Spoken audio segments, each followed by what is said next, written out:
Hello guys, welcome to my YouTube channel जू just study. तो आज की हमारी एक्सरसाइज रहने वाली है 3.2। ठीक है, 3.2 एक्सरसाइज को हम बहुत ही अच्छे से अब बिल्कुल डिटेल से पढ़ेंगे। हालांकि हमने इंट्रोडक्शन क्लास जो हमारी हुई थी उसमें पूरे चैप्टर को बहुत ही अच्छे से पढ़ाया है। अगर आपने हमारा इंट्रोडक्शन क्लास नहीं देखा है तो जरूर देख लेना, क्योंकि उसमें हमने बिल्कुल एक एक पॉइंट को क्लियर किया है। हालांकि हमारी क्लास काफी लंबी होती जाती है, रीजन बस इतना है कि मैं एक एक पॉइंट को उठाकर चलती हूँ ताकि आपके मन में कोई भी डाउट ना रह जाए। इस एक्सरसाइज को करने से पहले मैं आपसे एक और रिक्वेस्ट कर रही हूँ कि भाई, अगर आपने हमारी इंट्रोडक्शन जो पहली वाली क्लास है जिसमें हमने आपके बुक का जो पूरा पूरा चैप्टर है, आप देख सकते हो किस तरीके से हमने पूरे चैप्टर को बहुत ही अच्छे से बिल्कुल डीप डीप में एक एक पॉइंट को समझाते हुए पढ़ाया है। अगर आपको ये इंट्रोडक्शन क्लास देखनी है तो आप हमारे चैनल की प्लेलिस्ट में चले जाना, वहां पे सारी एक्सरसाइज, सारी इंट्रोडक्शन क्लासेस डली हुई हैं। साथ में आपसे एक और बात करनी है कि अगर आपने ये इंट्रोडक्शन क्लास देख ली, समझ लो ये जो हमारी पूरी एक्सरसाइज है वो इससे कोई भी रिलेटेड क्वेश्चन आ जाए, आप सारे के सारे क्वेश्चन को बहुत ही आसानी से हल कर लोगे। फिलहाल आज हमारी एक्सरसाइज 3.2 है, इसको हम इसके हर एक क्वेश्चन को कंप्लीट करने वाले हैं। ठीक है, तो चलते हैं अपने क्वेश्चन नंबर 1 पे। ठीक है, तो ये रहा हमारा क्वेश्चन नंबर 1। ये कह रहा है निम्न रैखिक समीकरण युग्म को प्रतिस्थापन विधि से हल कीजिए। ठीक है, अब बात आती है कि ये प्रतिस्थापन विधि आखिर होती क्या है। तो नाम से ही साफ साफ पता चल रहा है कि प्रतिस्थापन का मतलब क्या होता है। प्रतिस्थापन मतलब एक की वैल्यू को दूसरे में स्थापित करना ही क्या होता है, प्रतिस्थापन। जैसे कि हमारा पहला क्वेश्चन यहाँ पे दिया है, x plus y is equal to 14 और x minus y is equal to होता है 4। ठीक है, ये हमारा इस तरीके से दिया गया है। तो यहाँ पे क्या करेंगे, चाहे तो इसमें से वैल्यू ले लो, चाहे तो इसमें से वैल्यू ले लो, किसी एक की वैल्यू ले लो, चाहे तो x की वैल्यू निकाल लो, चाहे तो y की वैल्यू निकाल लो। जिसकी भी आप वैल्यू निकालोगे उसकी वैल्यू को आप दूसरे समीकरण में रखोगे, दूसरे समीकरण में स्थापित करोगे, तो यही विधि जो होती है वो हमारी प्रतिस्थापन विधि होती है। ठीक है, तो आपको ये अब इतना समझ में आ गया होगा। अब करेंगे अपने पहले वाले क्वेश्चन को। ठीक है, पहले वाले क्वेश्चन को करने से पहले हम क्या कर लेते हैं, इस क्वेश्चन को थोड़ा सा छोटा कर लेते हैं। ठीक है, और मुझे लग रहा है कि आपको दिख रहा होगा। ठीक है, मुझे शायद ऐसा नहीं है कि आपको ये क्वेश्चन दिख ना रहा हो, खैर कोई बात नहीं। तो अब हम यहाँ पे क्या करेंगे, अपने पहले वाले क्वेश्चन को करेंगे। तो जैसे कि हम अगर प्रतिस्थापित करें, किसकी वैल्यू को प्रतिस्थापित करना है वो हम देख लेते हैं। हम पहला ही वाला समीकरण ले लेते हैं जो कि है हमारा x plus y is equal to में 14। ठीक है, ये हमारा पहला वाला समीकरण है। चाहे तो आप x की वैल्यू निकाल लो, चाहे तो y की वैल्यू निकाल लो। ठीक है, तो मैं यहाँ पे जो वैल्यू, जिसकी वैल्यू का मान निकाल रही हूँ वो x है। ठीक है, तो मैं क्या करूंगी, 14 पहले से बराबर के उधर लिखा हुआ था, जो हम y को उधर भेजते हैं तो ये माइनस में हो जाता है। तो हमने इस तरीके से x की वैल्यू निकाल ली है जो कि आई है 14 माइनस में y। अब इसको हम समीकरण नंबर 1 मान लेते हैं। अब हमारा दूसरा समीकरण क्या था, दूसरा समीकरण जो था वो था हमारा x minus y is equal to में 4। ठीक है, ये हम इसको दूसरा समीकरण कह लेंगे। ठीक है, ये हमारा दूसरा समीकरण हो गया। अब हम यहाँ पे क्या करेंगे, ये जो समीकरण 1 है इसकी वैल्यू को हम कहाँ पुट करेंगे, यहाँ पे समीकरण नंबर 2 में इसकी वैल्यू को रखेंगे। ठीक है, तो हमें एक बात लिखनी पड़ेगी, हम यहाँ पे लिखेंगे x का मान, चाहे तो आप ये भी लिख सकते हो समीकरण 1 का मान समीकरण 2 में रखने पर, चाहे तो आप ये भी लिख सकते हो x का मान समीकरण 2 में रखने पर। ठीक है, इस तरीके से भी आप लिख सकते हो। तो हमारा x का मान क्या था, तो हमारा x का मान था 14 माइनस वाई। ठीक है, रखेंगे किसमें, समीकरण नंबर 2 में रखेंगे। तो यहाँ पे जो समीकरण नंबर 2 में x की वैल्यू है वहां पे हम लिख देंगे 14 माइनस में y। ठीक है, फिर हमारा यहाँ पे क्या लिखा था, माइनस का y लिखा हुआ था। ठीक है, तो हम यहाँ पे माइनस का y लिख देंगे और बराबर में 4 था वो भी हमने लिख दिया। अब हम इस ब्रैकेट को हटाएंगे तो हमारा क्या आ जाएगा, 14 माइनस का y, और इधर भी हमारा माइनस का y ऑलरेडी लिखा हुआ था। माइनस का y और माइनस का y ये हमारा क्या हो गया, जुड़ जाएंगे आपस में, जो कि हो जाएंगे माइनस का 2y, और 14 को हम उधर लेके जाएंगे। 4 पहले से लिखा हुआ था तो हमने लिख दिया, 14 जब उधर जाएगा तो ये माइनस में हो जाएगा। तो ये हमारा माइनस का 2y ऑलरेडी था, इसको हमने उतार दिया। अब हमने 14 में से 4 को घटाया तो हमारा क्या हो जाएगा, 10 आएगा, पर 14 बड़ा था, इसके पास माइनस है, इसलिए माइनस का 10 आएगा। अब हम क्या करेंगे, इस माइनस से माइनस को काट देंगे। ठीक है, माइनस से माइनस हमारा कट गया। अब हम 2 से काट देंगे, 2 एक कम 2, 2 पंचे 10, 2 से हमने 10 को काट दिया, जो कि 5 आ गया। तो y की वैल्यू जो है वो हमारी कितनी आ गई है, 5 आ गई है। क्या आ गई है, y की वैल्यू हमारी 5 आ चुकी है। अब ये जो y की वैल्यू आई है, इस y की वैल्यू को हम कहाँ रखेंगे, समीकरण नंबर 1 में रख देते हैं। ठीक है, तो यहाँ पे इस तरीके से हम एक लाइन ड्रॉ कर देते हैं और यहाँ पे क्वेश्चन को, बाकी क्वेश्चन को सॉल्व कर देंगे। तो यहाँ पे लिखेंगे y का मान समीकरण, चाहे तो 1 में रख दो चाहे तो 2 में रख दो। ठीक है, समीकरण 1 में रखने पर, ठीक है, रखने पर इस तरीके से किसी भी आप समीकरण में रख सकते हो। तो समीकरण 1 हमारी क्या थी, x बराबर 14 माइनस y थी, तो y की जगह पर हमारा क्या रख दिया जाएगा, 5 रख दिया जाएगा। तो x की वैल्यू जो है वो हमारी क्या आ जाएगी, 9 आ जाएगी। ठीक है, x की वैल्यू जो है वो हमारी 9 आ चुकी है। अब हमको यही बताना था, x और y की वैल्यूज जो थी वो हमें बतानी थी, हमें पता चल गई है। तो चाहे तो आप यहाँ पे अलग से एक बॉक्स बना लो, इस तरीके से आप करोगे ना तो आंसर बहुत ही अच्छा लगेगा। तो x की वैल्यू जो है वो हमारी निकल के आई है 9, और y की वैल्यू जो है वो निकल के आई है 5, और ये हो जाएगा हमारा आंसर। ठीक है, इस तरीके से क्वेश्चन नंबर 1 का फर्स्ट वाला पार्ट जो है वो हमारा कंप्लीट हुआ। अब हम करेंगे अपना क्वेश्चन नंबर जो है फर्स्ट का सेकंड वाला पार्ट। ठीक है, सेकंड वाले पार्ट में हमारा क्या दिया है, s minus t is equal to 3, और दूसरा समीकरण है s अपॉन में 3 प्लस टी अपॉन में 2 इजकल टू में 6, इस तरीके से दिया गया है। तो हम यहाँ पे पहली वाली जो समीकरण इन्होंने दी है s minus t is equal to में 3 जो दिया है, इसमें हम s की वैल्यू जो है वो निकाल लेते हैं। ठीक है, s की वैल्यू कैसे निकलेगी, 3 लिख लेते हैं, t को उधर भेजेंगे तो ये प्लस में हो जाएगा। तो s की वैल्यू जो है वो हमारी क्या हो गई है, s बराबर 3 प्लस टी, इसको हम समीकरण नंबर 1 मान लेते हैं। ठीक है, और अब हमारी दूसरी वाली जो समीकरण है वो क्या है, s अपॉन में 3 प्लस टी अपॉन में 2 इज इक्वल टू में 6, ये इसको हम समीकरण नंबर 2 कह लेते हैं। ठीक है, इसको हमने समीकरण नंबर कौन सा बोल दिया है, 2 बोल दिया है। अब हम यहाँ पे क्या करेंगे, इसको थोड़ा सा ऊपर कर लेते हैं। ठीक है, जो हमारा s का मान हमने निकाला है 3 प्लस 2 टी, उसकी वैल्यू हम समीकरण नंबर 2 में रख देंगे। ठीक है, चाहे तो आप ऐसे भी लिख दो, समीकरण 1 का मान समीकरण 2 में रखने पर, ठीक है, रखने पर हम नहीं लिख रहे हैं, आप चाहे तो आप लिख सकते हो। ठीक है, तो s का मान क्या है हमारा, s का मान जो है वो हमारा है 3 प्लस टी, तो s की जगह पे हम लिख देंगे 3 प्लस टी, अपॉन में हमारा 3 था हमने लिख दिया, प्लस कर देंगे, और t की जगह पे t ही लिखा रहेगा, अपॉन में 2 था और बराबर में हमारा 6 था। ठीक है, इतना हमारा हो गया। अब हम क्या करेंगे, इसको करेंगे सॉल्व। ठीक है, तो सॉल्व हम कैची गुणा से करेंगे। कैची गुणा आखिर होती क्या है ये भी जान लो। कैची गुणा से सॉल्व करने में क्या होता है, इसकी गुणा इससे होती है, इसकी गुणा इससे होती है, और इसकी गुणा इससे होती है। तो सेम यही काम हम यहाँ पे करने वाले हैं। ठीक है, तो ये काम हम कर लेते हैं। ठीक है, तो इसके लिए हमें क्या करना पड़ेगा, यहाँ पे हम सबसे पहले 2 की 3 से गुणा करते हैं, जो कि हो जाएगी 6, फिर 2 की इस वाले 3 से गुणा करेंगे, 6 हो जाएगा, 2 और t की गुणा करेंगे तो हमारा 2t हो जाएगा, फिर 3 की और t की गुणा करेंगे तो हमारा 3t हो जाएगा, और इधर हमारा 6 था ही। ठीक है, अब हम क्या करेंगे, हमारा 2t और 3t जो है वो जुड़ के हमारा क्या हो जाएगा, 5t हो जाएगा। ठीक है। और प्लस में हमारा 6 तो ऑलरेडी था ही, वो हमने लिख दिया है।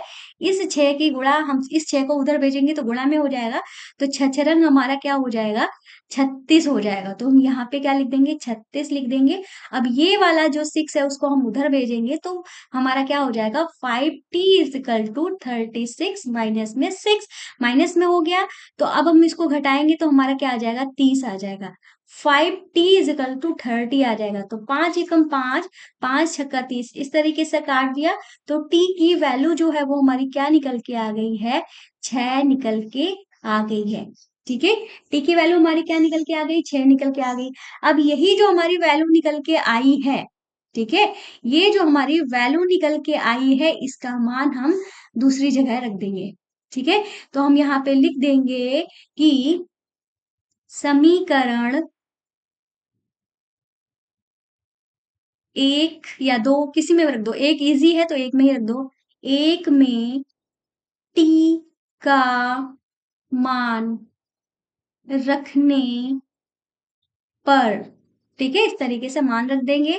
तो हमारी समीकरण एक क्या थी, वो थी s बराबर 3 प्लस टी, और t की वैल्यू निकली है 6। तो इस तरीके से s की वैल्यू जो है वो क्या है, हो गई हमारी 9 हो गई है। क्या हो गई है, 9 हो गई है। और अपने आंसर को अलग अच्छे से लिख देंगे। ठीक है, यहाँ पे हम इस तरीके से अपने आंसर को अलग से अच्छे से लिख देंगे और यहाँ पे लिख देंगे आंसर। ठीक है, तो s बराबर हमारा क्या आया है, 9 आया है, और t बराबर हमारा आया है 6। ठीक है, इस तरीके से सेकेंड पार्ट भी हमारा कंप्लीट हो गया। अब चलते हैं अपने थर्ड पार्ट के पास। तो थर्ड पार्ट हमारा ये दिया गया है, जहाँ पे लिखा है 3x minus y is equal to 3, 9x minus 3y is equal to में 9। ठीक है, तो हम यहाँ पे अपने क्वेश्चन को, थर्ड वाले पार्ट को उतार लेते हैं। ठीक है, तो थर्ड वाले पार्ट में हमारे पास क्या था, थर्ड वाले पार्ट में हमारा पास था थ्री, कहाँ पे लिख रहे हैं, 3x minus y is equal to में 3, फिर था हमारा 9x minus 3y is equal to में 9। ठीक है, तो पहली वाली हम समीकरण ले लेते हैं। ठीक है, पहली वाली समीकरण ले लेते हैं जो कि हमारी क्या है, 3x minus y is equal to में 3 थी, यही थी ना हमारी पहली वाली समीकरण। अब हम इसमें y की वैल्यू निकालते हैं। तो y की वैल्यू कैसे निकलेगी, जब हम y को उधर ले जाएंगे तो y हमारा पॉजिटिव हो जाएगा। तो y हमारा पॉजिटिव हो गया, अब 3 को हमको इधर ले आना पड़ेगा, तो 3 हमारा माइनस में हो जाएगा। तो हमारा 3x तो पहले ही से उधर था, 3 जब इधर गया तो हमारा माइनस में हो गया। तो y की वैल्यू हमारी क्या निकल के आई है, y is equal to 3x minus 3। ठीक है, और अच्छा लिखो, ज्यादा अच्छा नहीं लिखी, इतनी लाइन अच्छी लिखी है, बाकी ये नहीं, मतलब ये वाली लाइन तो बहुत गंदी लिखी है, ऐसे सुंदर सुंदर लिखो। ठीक है, तो भाई ओजस आया था, उसको मैंने सुलेख लिखने को दिया था, तो वो लिख रहा है। और छोटा सा बच्चा, आपको आपने देखा ही होगा उसके चैनल पे, हम आपको बता देते हैं, अगर आपको बेसिक मैथ पढ़नी है तो उसके लिए आप क्या कर सकते हो, हमारे दूसरे चैनल जोजस बेसिक मैथ पे जाना, वहां पे ओजस पढ़ाता है और साथ में मैं भी पढ़ाती हूँ। ठीक है, तो इस चैनल पे चले जाना, वहां आपको, अगर आपको कोई भी प्रॉब्लम आती है, कुछ भी नहीं समझ में आता है, तो वहां पे बेसिक मैथ, बेसिक वाली जो चीजें हैं वो यहाँ पे आप पढ़ सकते हो। ठीक है, तो अब हम यहाँ पे क्या करते हैं, इतना हो गया, तो हमें y की वैल्यू पता चल गई है, y की वैल्यू पता चल गई है। अब हम क्या करेंगे, इसको हम समीकरण नंबर 1 मान लेंगे। ठीक है, और ये हमारे, चाहे तो इसको समीकरण नंबर 1 मान लो, चाहे तो उसको समीकरण 1 मान लो, ठीक है, कोई फर्क नहीं पड़ता, किसी को भी मान लो, बस आप नंबरिंग सही डालना कि हम इसमें इस समीकरण का मान इस समीकरण में रख रहे हैं। ठीक है, तो हम यहाँ पे क्या लिखेंगे, हम यहाँ पे लिखेंगे y का मान समीकरण 1 में रखने पर। ठीक है, चाहे तो आप ऐसे भी कर सकते हो, इसको 1 मान लो, इसको 2 मान लो, और ये जो हमारा दिया गया है ना, इसको आप 3 मान लो, ऐसे भी कर सकते हो, आपकी मर्जी है। ठीक है, और यहाँ पे तो आपको चेंज करना पड़ेगा, क्योंकि y का मान आप कौन से समीकरण में रख रहे हो, समीकरण नंबर 2 में रखना है ना हमें, तो यहाँ पे हम 2 में रखेंगे, तो यहाँ पे लिख देंगे समीकरण 2 में रखने पर। ठीक है, इतना हो गया। एक चीज हम चेंज कर लेते हैं कुछ।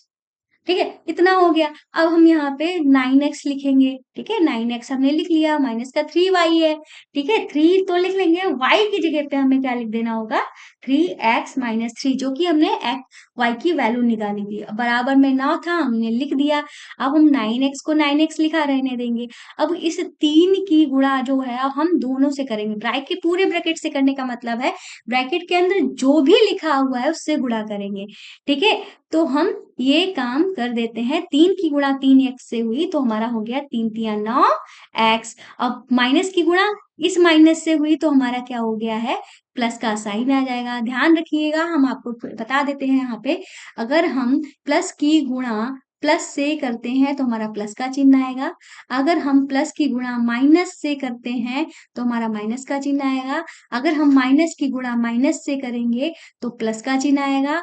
अगर हम माइनस की गुणा प्लस से करेंगे तो हमारा माइनस का चिन्ह आएगा। कहने का मतलब ये है, जब हमारे सेम चिन्ह होते हैं, जैसे कि इसमें और इसमें सेम चिन्ह है तो हमारा क्या आया था, प्लस आया।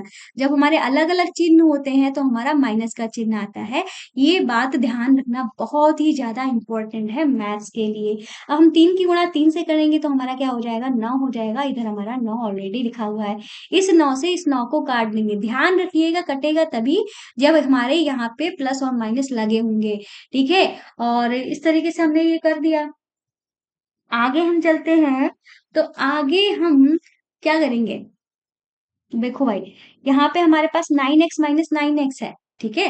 9x माइनस 9x है तो हम यहाँ पे क्या देख रहे हैं कि 9x और 9x से हमारा 9x जो है वो कट जाएगा ना, तो हमारे पास 0 बराबर 0 आ रहा है, ठीक है। 0 बराबर मतलब इधर भी 0 आ गया, इधर भी 0 आ गया।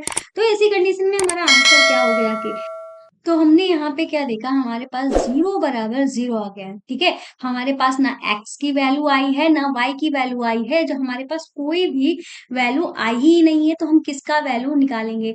तो ये ऐसी कंडीशन हमारे पास तभी आती है जब हमारे पास जो दोनों समीकरण दी गई होती हैं वो सेम होती है। अब आप कहोगे कि दोनों समीकरण सेम कैसी हैं, तो हम ये भी आपको दिखा देते हैं। जैसे कि पहले हमारी समीकरण दी गई थी 3x minus y is equal to में 3 दी गई थी। दूसरी समीकरण दी गई थी 9x minus 3y is equal to में 9। ये जो हमारी दूसरी समीकरण है, अगर इसको हम 3 से भाग कर दे, पूरी समीकरण को अगर हम 3 से भाग कर देते हैं, तब देखिएगा क्या आएगा, 3 एक कम 3, 3 तिया 9, 3 एक कम 3, 3 एक कम 3, 3 एक कम 3, 3 तिया 9। अब हम इसको इस समीकरण को सही से जब लिखेंगे तो हमारे पास क्या आ जाएगा, 3x माइनस का एक y, एक लिखते नहीं है तो माइनस का y लिख देंगे, बराबर में 3। अब आप देख सकते हो कि ये वाली समीकरण और ये वाली समीकरण दोनों ही सेम टू सेम है।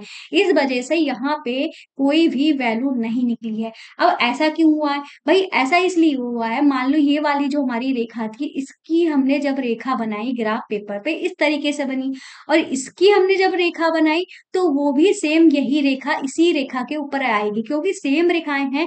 जब सेम रेखाएं हैं तो वे एक दूसरे के ऊपर आएंगी, एक दूसरे के ऊपर आएंगी, तो यहाँ पे कई सारी वैल्यू जो हर पॉइंट पे मतलब ये टच कर रही होंगी। भाई एक दूसरे के ऊपर है तो हर पॉइंट पे टच करेंगी, हर पॉइंट पे टच करेंगे तो हर पॉइंट पे ही x की वैल्यू होगी और y की वैल्यू होगी, और x की वैल्यू हर पॉइंट पे अलग अलग होगी और y की भी वैल्यू हर पॉइंट पे अलग अलग होगी। मतलब हम ये नहीं कह सकते हैं कि x की वैल्यू एग्जैक्ट ये है, y की वैल्यू एग्जैक्ट ये है, क्योंकि इनके तो अनंत मान है, अनेक मान है, ठीक है। जैसे कि प्रतिच्छेद रेखाओं में क्या होता है, सिर्फ एक बिंदु पे काटता है, तो हम कह सकते हैं कि भैया x की वैल्यू ये है और y की वैल्यू ये है। तो ऐसी रेखाओं को प्रतिच्छेदी रेखाएं बोलते हैं, और ऐसी वाली रेखाओं को संपाती रेखाएं बोलते हैं।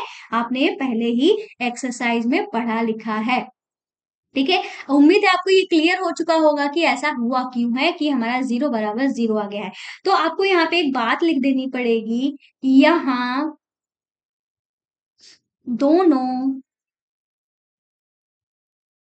समीकरण एक ही हैं, अतः इस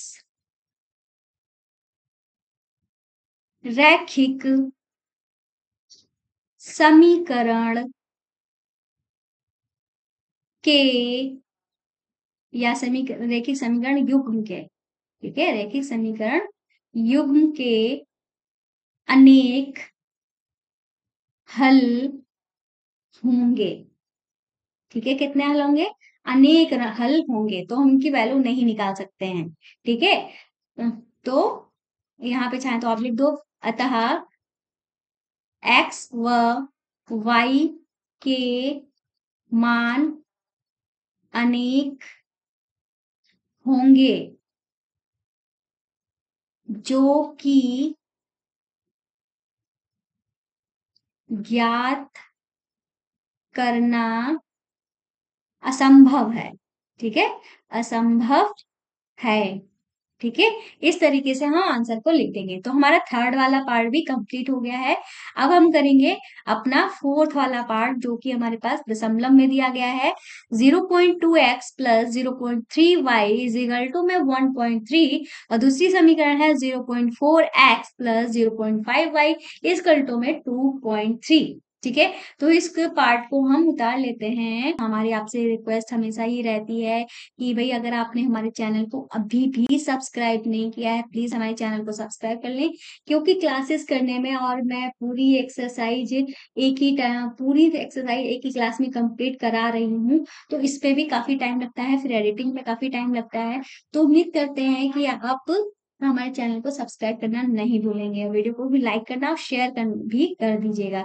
तो पहली हमारी जो समीकरण दी गई है वो क्या दी गई है, 3y 0.2x plus 0.3y is equal to में 1.3, और दूसरी जो समीकरण दी गई है वो है 0.4x plus 0.5y is equal to में 2.3। इस तरीके से ये हमारी समीकरण दी गई है। ठीक है, अब हम इसको करेंगे कैसे, तो ध्यान से देखिएगा। सबसे पहले हम क्या करेंगे, ये जो हमारी समीकरण दी गई है, ठीक है, इसमें हम ये दशमलव जो है इसको हटा देते हैं। दशमलव हम कैसे हटा सकते हैं भाई, यहाँ पे भी एक अंक के बाद दशमलव है, यहाँ पे भी एक अंक के बाद दशमलव है, यहाँ पे भी एक अंक के बाद, या कह सकते हैं कि एक अंक के पहले दशमलव है, तीनों में ही एक अंक के पहले दशमलव है। तो इस दशमलव को हम हटा सकते हैं। तो हम यहाँ पे एक बात को लिख सकते हैं, पूरी समीकरण को 10 से गुणा। ठीक है, पूरी समीकरण को जब हम 10 से गुणा कर देंगे तो हमारी समीकरण क्या हो जाएगी, 2x प्लस 3y बराबर में 13। ठीक है, तो ये इस तरीके से हमारी पहली समीकरण बन गई। ठीक है, अब ये हमारी पहली समीकरण तो बन गई है।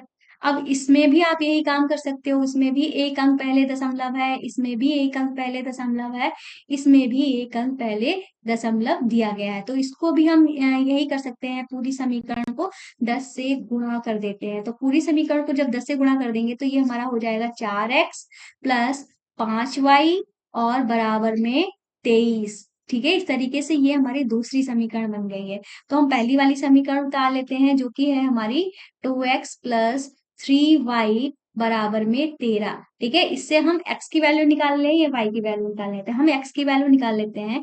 x की वैल्यू निकालने के लिए हम क्या करेंगे, 2x को इधर ही रखते हैं, 3y को उधर भेज देते हैं। 3y जब उधर जाएगा तो ये किसमें हो जाएगा, माइनस में हो जाएगा। अब हम x की वैल्यू कैसे निकालेंगे, x के साथ 2 जो है वो किसमें है, गुणा में है, बराबर के उधर जाएगा जब 2, तो किसमें हो जाएगा, ये भाग में हो जाएगा। तो 13 माइनस जो 3y है इसके बटे में हमारा 2 पहुंच जाएगा। तो यही हमारी क्या हो जाएगी, x की वैल्यू हो जाएगी। क्या हो जाएगी x की वैल्यू, 13 माइनस 3y अपॉन में 2। ठीक है, तो ये जो है हमारा x का मान आया है, चाहे तो इसको आप समीकरण नंबर 3 मान लो। अब हम यहाँ पे लिखेंगे ये जो चाहे इसका मान जो है, चाहे इसमें रख दो चाहे इसमें रख दो, पर लेकिन हम इसमें नहीं रखेंगे क्योंकि इसी से तो हमने वैल्यू निकाली है।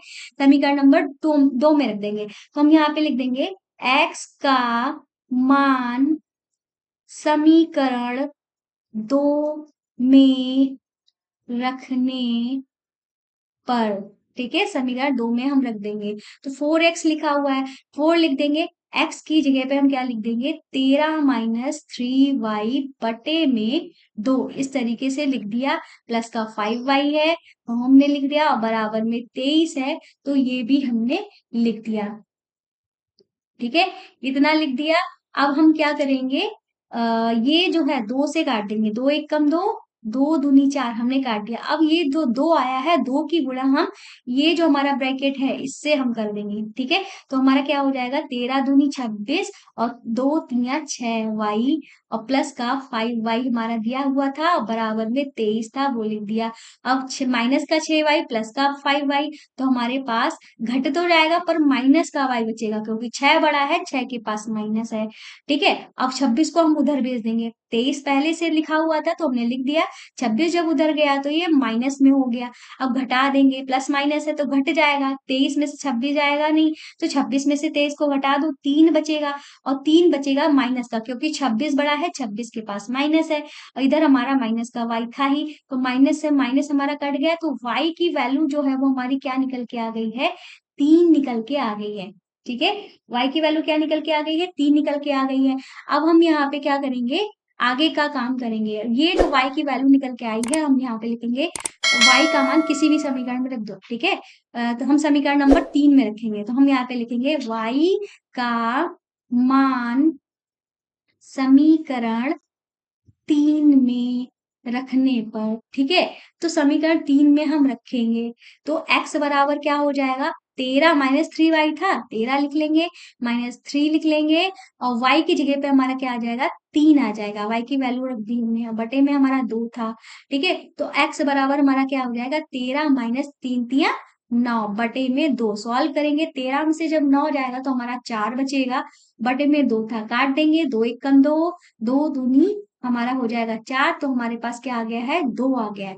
मतलब x की वैल्यू जो है वो हमारे पास क्या आ गई है, 2 आ गई है। इस तरीके से हमारे पास दोनों की वैल्यू आ गई है, x की वैल्यू हमारी 2 आ गई है और y की वैल्यू जो है वो हमारे पास 3 आ गई है, ठीक है। तो इस तरीके से ये जो आया है वो हमारा क्या हो गया है, आंसर हो गया है, ठीक है। तो ये हो गया हमारा फोर्थ वाला पार्ट, ठीक है। फोर्थ वाला पार्ट भी हमारा खत्म हो गया है। अब करेंगे अपना हम फिफ्थ वाला पार्ट, ठीक है। तो ये रहा हमारा फिफ्थ वाला क्वेश्चन, ठीक है, जिसमें हमारा दिया गया है √2x plus √3y is equal to में 0। दूसरा समीकरण है हमारा √3x minus √8y is equal to 0। आप लोग रूट देखकर बहुत ही ज्यादा घबरा जाते हो, पर इसमें ऐसा कुछ भी नहीं है कि आप घबराओ। मैं एक एक स्टेप बताते हुए चलती हूँ, हालांकि मेरी क्लास जो है थोड़ी और टीचर से लंबी हो जाती है, पर मैं एक एक पॉइंट को समझाते हुए चलती हूँ। अगर आप मुझसे पढ़ते हैं तो आपको ये बात अच्छे से पता होगी। तो हम पहली वाली समीकरण ले लेते हैं, जो कि है √2x plus √3y is equal to में 0। इसमें हम x की वैल्यू का मान निकालेंगे। तो x की वैल्यू का मान निकालने के लिए हमें क्या करना पड़ेगा, y को उधर भेजना पड़ेगा। y वाला पार्ट जो उधर जाएगा तो ये माइनस में हो जाएगा, माइनस का √3x इंटू में y। अब हमें सिर्फ x की वैल्यू निकालनी है, x के साथ √2 जो है वो गुणा में है। जब ये √2 बराबर के उधर जाएगा तो ये कहाँ चला जाएगा, अपॉन में चला जाएगा, या कह लो भाग में चला जाएगा। तो हमारी ये वैल्यू क्या निकल के आई है, माइनस का √3 y अपॉन में √2। अगर हम इसको लिखना चाहे तो ऐसे भी लिख सकते हैं, दोनों में √2 लिखा है ना, तो माइनस का √3/2y ऐसे भी हम लिख सकते हैं, आपकी मर्जी है। ये जो वैल्यू आई है वो हमारी x की वैल्यू आई है, इसको हम समीकरण नंबर 3 मान लेते हैं। अब हम इस समीकरण 3 का मान जो है, या कह लो x का मान समीकरण 2 में रखेंगे। तो हम यहाँ पे लिखेंगे समीकरण 3 का मान समीकरण कौन सा हमारा है, 2, 2 में रखने पर, ठीक है, समीकरण 2 में हम रखेंगे। तो समीकरण 2 जो है वो हमारी क्या है, √3x है। तो x की वैल्यू तो हमने कुछ निकाली है, जो कि हमारी क्या है, माइनस का √3 अपॉन में 2 इंटू में y, ठीक है। चाहे तो आप एक काम कर सकते हो, जैसे कि हमने रूट जो है हमने एक ही में कर दिया है, एक ही में मत करो, ठीक है। एक ही में कर भी दोगे कोई फर्क नहीं पड़ता है, चलो ऐसे ही लिखा रहने देते हैं, कोई फर्क तो पड़ता नहीं है, ठीक है। कौन सा हमारा कटा जा रहा है, कट तो रहा नहीं है, ठीक है, अब हम क्या करेंगे, माइनस हमारा लगा हुआ है, अंडर रूट 8 लिखा हुआ है, y लिखा है, बराबर में 0 लिखा है, ये हमने लिख लिया। अब ध्यान रखिएगा एक बात, जैसे कि अगर हम कोई चीज, दो चीज सेम चीज अगर हमारे रूट में लिखी होती है, सेम चीज, ठीक है, तो वो रूट जो है वो हमारा कट जाता है, या कह लो रूट का स्क्वायर हो जाता है, इस तरीके से, जैसे रूट रूट थ्री हमारा लिखा हुआ था, रूट थ्री दो बार है तो स्क्वायर हो गया, तो स्क्वायर से ये रूट जो है वो कट जाता है, हमारे पास वो वैल्यू जो होती है वो सिर्फ एक बार आ जाती है, जैसे कि 3 आ गया है। ठीक है, ये चीज आपको पता होनी चाहिए। ठीक है, इतना हो गया। अब हम यहाँ पे सेम चीज यहाँ पे करने वाले हैं, तो ये हमारी रूट थ्री और रूट थ्री की गुणा होके हमारा क्या हो जाएगा, 3 आ जाएगा। ठीक है, अब माइनस लगा था, माइनस आ गया, बटे में रूट टू अभी भी है, रूट टू हमने लिख लिया, वाई था माइनस का, ये हमारे पास क्या है, अंडर रूट 8 लिखा हुआ है। ठीक है, तो अंडर रूट 8 लिख लेंगे और वाई भी लिख लेंगे, और यहाँ पे बटे में कुछ है नहीं तो हम यहाँ पे क्या लिख लेंगे, 1 लिख लेंगे। अब इसको हम कैची गुणा से सॉल्व करेंगे। अगर आपको याद है, बहुत अच्छी बात है, कैची गुणा में क्या होता है, हर की गुणा होती है, और पहले वाले हर की दूसरे के अंश से, दूसरे वाले अंश की पहले के हर से गुणा होती है। इस तरीके से हम इसको सॉल्व करते हैं। ठीक है, अब हम यहाँ पे क्या करेंगे, सेम यही प्रोसेस करेंगे। इधर हमारा क्या लिखा हुआ था, 0 लिखा हुआ था, तो हम 0 लिख देते हैं। तो रूट टू की 1 से जब गुणा होती है तो हमारा क्या आ जाता है, रूट टू आ जाता है। 1 की जब -3 से गुणा होती है, -3 वाई आ जाएगा, माइनस बीच में था लगा दिया। रूट टू और रूट 8 की जब हमारी गुणा होती है तो हमारा क्या हो जाएगा, हम चाहे तो ऐसे लिख भी देते हैं, रूट टू इंटू में रूट 8, इस तरीके से। और हमारा y था वो भी हमने लिख लिया, बराबर में 0 कर दिया। अब हम क्या करेंगे, इस रूट टू को हम उधर भेजेंगे तो गुणा हो जाएगी 0 में जाके। अब जब 0 में जाके गुणा होगी तो ये किस में हो, क्या हो जाएगा, 0 ही हो जाएगा। तो मतलब हमारे पास क्या आ गया, माइनस का 3y माइनस। अब भाई यहाँ पे एक चीज हम आपको अलग से दिखा देते हैं, जैसे कि हमारे पास क्या था, रूट टू इंटू में रूट 8, जब हम गुणा करेंगे तो हमारा क्या हो जाएगा, रूट 16 हो जाएगा। अब 16 का वर्गमूल हमारा क्या होता है, 4 होता है ना, तो हमारी इसकी वैल्यू जो है वो क्या आ गई है, 4 आ गई है। तो यही 4 वैल्यू जो है वो हम यहाँ पे लिखे दे रहे हैं। y था हमारे पास, y भी लिख दिया, और रूट टू और 0 की गुणा देखिए हमारा 0 ही आ गया है। अब हमारा माइनस का 3y और माइनस का 4y है, दोनों ही जुड़ के हमारे का माइनस का 7y हो गया है। ठीक है, बराबर में 0। ठीक है, अब माइनस का 7y है। अब माइनस का 7y इस तरीके से है, हमें y की वैल्यू निकालनी है, तो माइनस का 7 उधर भेजेंगे तो ये अपॉन में चला जाएगा, और 0 के बटे में जब कुछ होता है तो उसकी वैल्यू 0 हो जाती है। तो इस तरीके से हमने देखा y की वैल्यू जो है वो हमारी क्या आ गई है, 0 आ गई है। अब हमारे पास y की वैल्यू आ गई है, तो अब हम क्या करेंगे, y का मान जो है, कौन से समीकरण में रख देते हैं, 3 जो हमारा निकला था उसमें रख देंगे। हम यहाँ पे लिख देंगे y का मान समीकरण 3 में रखने पर।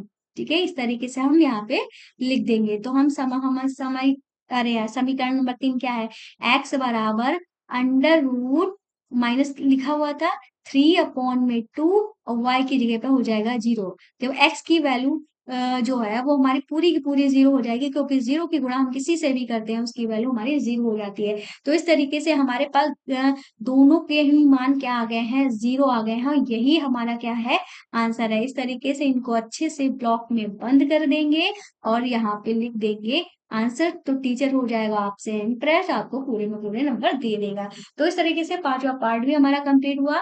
अब करेंगे हम अपना कौन सा वाला पार्ट, हमारा है पार्ट लास्ट वाला, फर्स्ट क्वेश्चन का लास्ट वाला पार्ट है।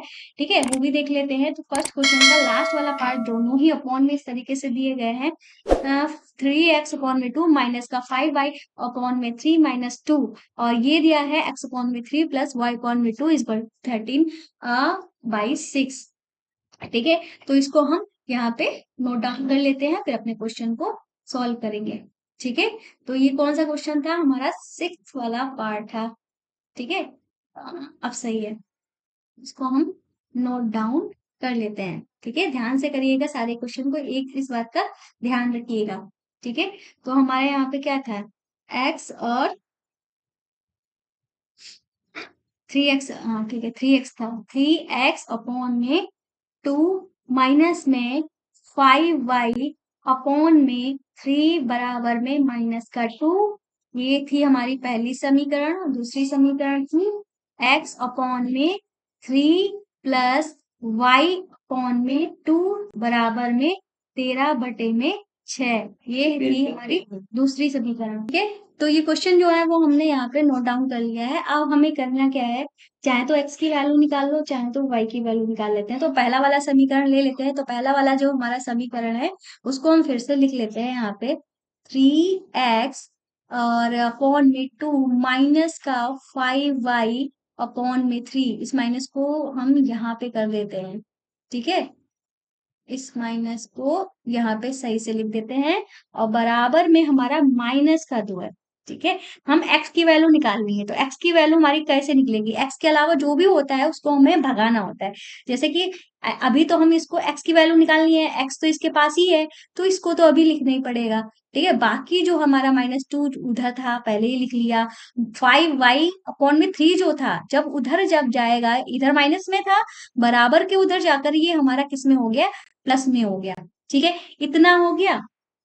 अब क्या करेंगे, अब हम इसको सॉल्व करना पड़ेगा। सॉल्व करने के लिए हमें इसके नीचे एक मानना पड़ेगा। वही हमारी जो कैची गुणा वाला फॉर्मूला जो होता है वो हम यहाँ पे लगाएंगे। जैसे 3 और 1 की गुणा हुई, 3 आ गया, 3 और 2 की गुणा हुई तो हमारा क्या आ गया है, ये हमारा क्या हो गया है, 6 हो गया। ठीक है, 6 हो गया, तो हम यहाँ पे 6 लिख देते हैं। ठीक है, एक चीज देख लेते हैं, यहाँ पे हमने कुछ गलत उतार दिया है क्या।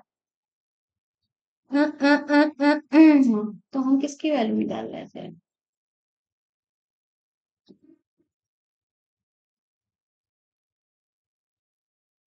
चलो ऐसे ही कर लेते हैं। 3 दूनी हमारा 6 हो जाएगा और 5 और 1 की गुणा हुई तो हमारा 5 हो गया, y लिख दिया।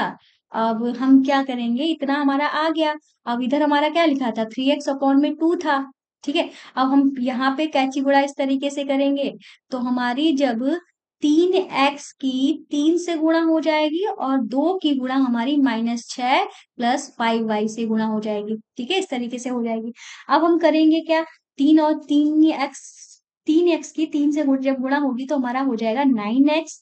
ठीक है, और 2 की हम अंदर पूरे ब्रैकेट से गुणा करेंगे तो 2 छंगे 12 हो जाएगा माइनस का, और 2 पंचे 10 हो जाएगा प्लस का 10y। ठीक है, हमें x की वैल्यू निकालनी है। तो x बराबर हमारा क्या हो जाएगा, 9 इसके साथ गुणा में है, बराबर को उधर जाते ही इसमें हो जाएगा, भाग में हो जाएगा। ये हमारा प्लस का है ना, तो 10y को हम पहले लिखे ले रहे हैं, -12 बाद में लिख ले रहे, कोई फर्क नहीं पड़ता। 9 जब इधर जाएगा तो पूरे के बटे में जाएगा। तो ये जो वैल्यू निकल के आई है वो हमारी किसकी वैल्यू निकल के आई है, x की वैल्यू निकल के आई है। इसको हम समीकरण नंबर 3 मान लेते हैं। ठीक है, ये हमारा समीकरण नंबर 3 हो गया। अब हम क्या करेंगे, यहाँ पे लिखेंगे जो हमारा x का मान आया है। ठीक है, तो हम यहाँ पे लिखेंगे x का मान। ठीक है, कौन दूसरे दूसरे समीकरण में रख देंगे। ठीक है, इससे तो हमने x की वैल्यू निकाली है, तो बचा हुआ समीकरण कौन सा है, ये वाला है ना, तो इसमें हम वैल्यू रखेंगे। तो हम यहाँ पे लिखेंगे x का मान समीकरण 2 में रखने पर। ठीक है, तो हमारा समीकरण 2 क्या है, x बटे 3 है, तो x की जगह पे हमारा क्या हो जाएगा, 10y माइनस का 12, और बटे में क्या था, 9 था, वो हमने लिख लिया। और यहाँ पे भी बटे में 3 है, तो क्या करेंगे, ये जो बटे में 3 है इसके साथ गुणे में आ जाएगा। तो इस चीज का ध्यान रखिएगा, ये एक तरीका है करने का। ठीक है, ये इस तरीके से इसके भी बटे में आ जाएगा, तो हमें कंफ्यूजन की कोई बात नहीं रहती है कि इस 3 को कहाँ ले जाएं, इस y को कहाँ, इस 9 को कहाँ ले जाएं। ठीक है, अब हम क्या करेंगे, y बटे में 2 लिख लेंगे और इधर 13 बटे में 6 था उसको भी लिख लेंगे। ठीक है, तो अब ऊपर हमारा क्या था, 10y माइनस का 12 था, वो हमने लिख दिया, और बटे में हमारा 9×3 = 27 हो जाएगा, और इधर प्लस का y बटे में 2 था। ठीक है, इतना हो गया। अब हम यहाँ पे भी इसको सॉल्व करेंगे, तो 27 और 2 की गुणा करेंगे, 27 दूनी हमारा क्या होता है, 54 होता है। ठीक है, 27 दूनी हमारा 54, इधर बराबर वाला तो हम लिखना ही भूल गए, तो 13 बटे में 6 इधर लिख लेते हैं। तो 27 दूनी हमारा हो जाएगा 54, कर लेते हैं, और 2 की गुणा जो है हम इसमें पूरे में करेंगे। ठीक है, तो 2 और 10 की गुणा हो गई 20y, और 12 दूनी हमारा हो गया 24। ठीक है, और ये हो जाएगा हमारा प्लस का 27y। ठीक है, इस तरीके से हो गया। इधर हमारा 13 बटे में 6 चल रहा था। ठीक है, और 27y और प्लस का 20y जुड़ के हमारा क्या हो गया, 47y हो गया। ठीक है, माइनस का 24 था, और बटे में हमारा यहाँ पे हम एक चीज देख कर सकते हैं, 6 × 6 और 6 नेम 54, 9 बार में हमने इसको काट लिया। कट सकता है, बटे को बटे से काट सकते हैं, तो हमने काट दिया था। ठीक है, तो इधर हमारा क्या आया था, 9 आ गया था। ठीक है, और इधर हमारा क्या बचा था, 13 बचा था। 13/1 का मतलब 13 ही होता है। अब चाहे तो इस स्टेप को आप ऐसे भी कर सकते हो, जैसे कि ये हमारी स्टेप आ गई थी, तो यहाँ पे इस स्टेप को आप ऐसे भी कर सकते हो, जैसे कि हमारा बटे में 9 आ गया था ना, तो अब हमारा जो बटे में 9 आया था ये हमारा, हम बटे में 9 को उधर भेजना चाहते हैं, तो बराबर के इधर, इधर तो ये भाग में था, जब बराबर के इधर जाएगा तो ये किस में हो जाएगा, गुणा में हो जाएगा। किस में हो जाएगा, गुणा में हो जाएगा। ठीक है, तो इसको हम रफ कर देते हैं। ठीक है, एक बार फिर से कल वाली प्रॉब्लम होगी।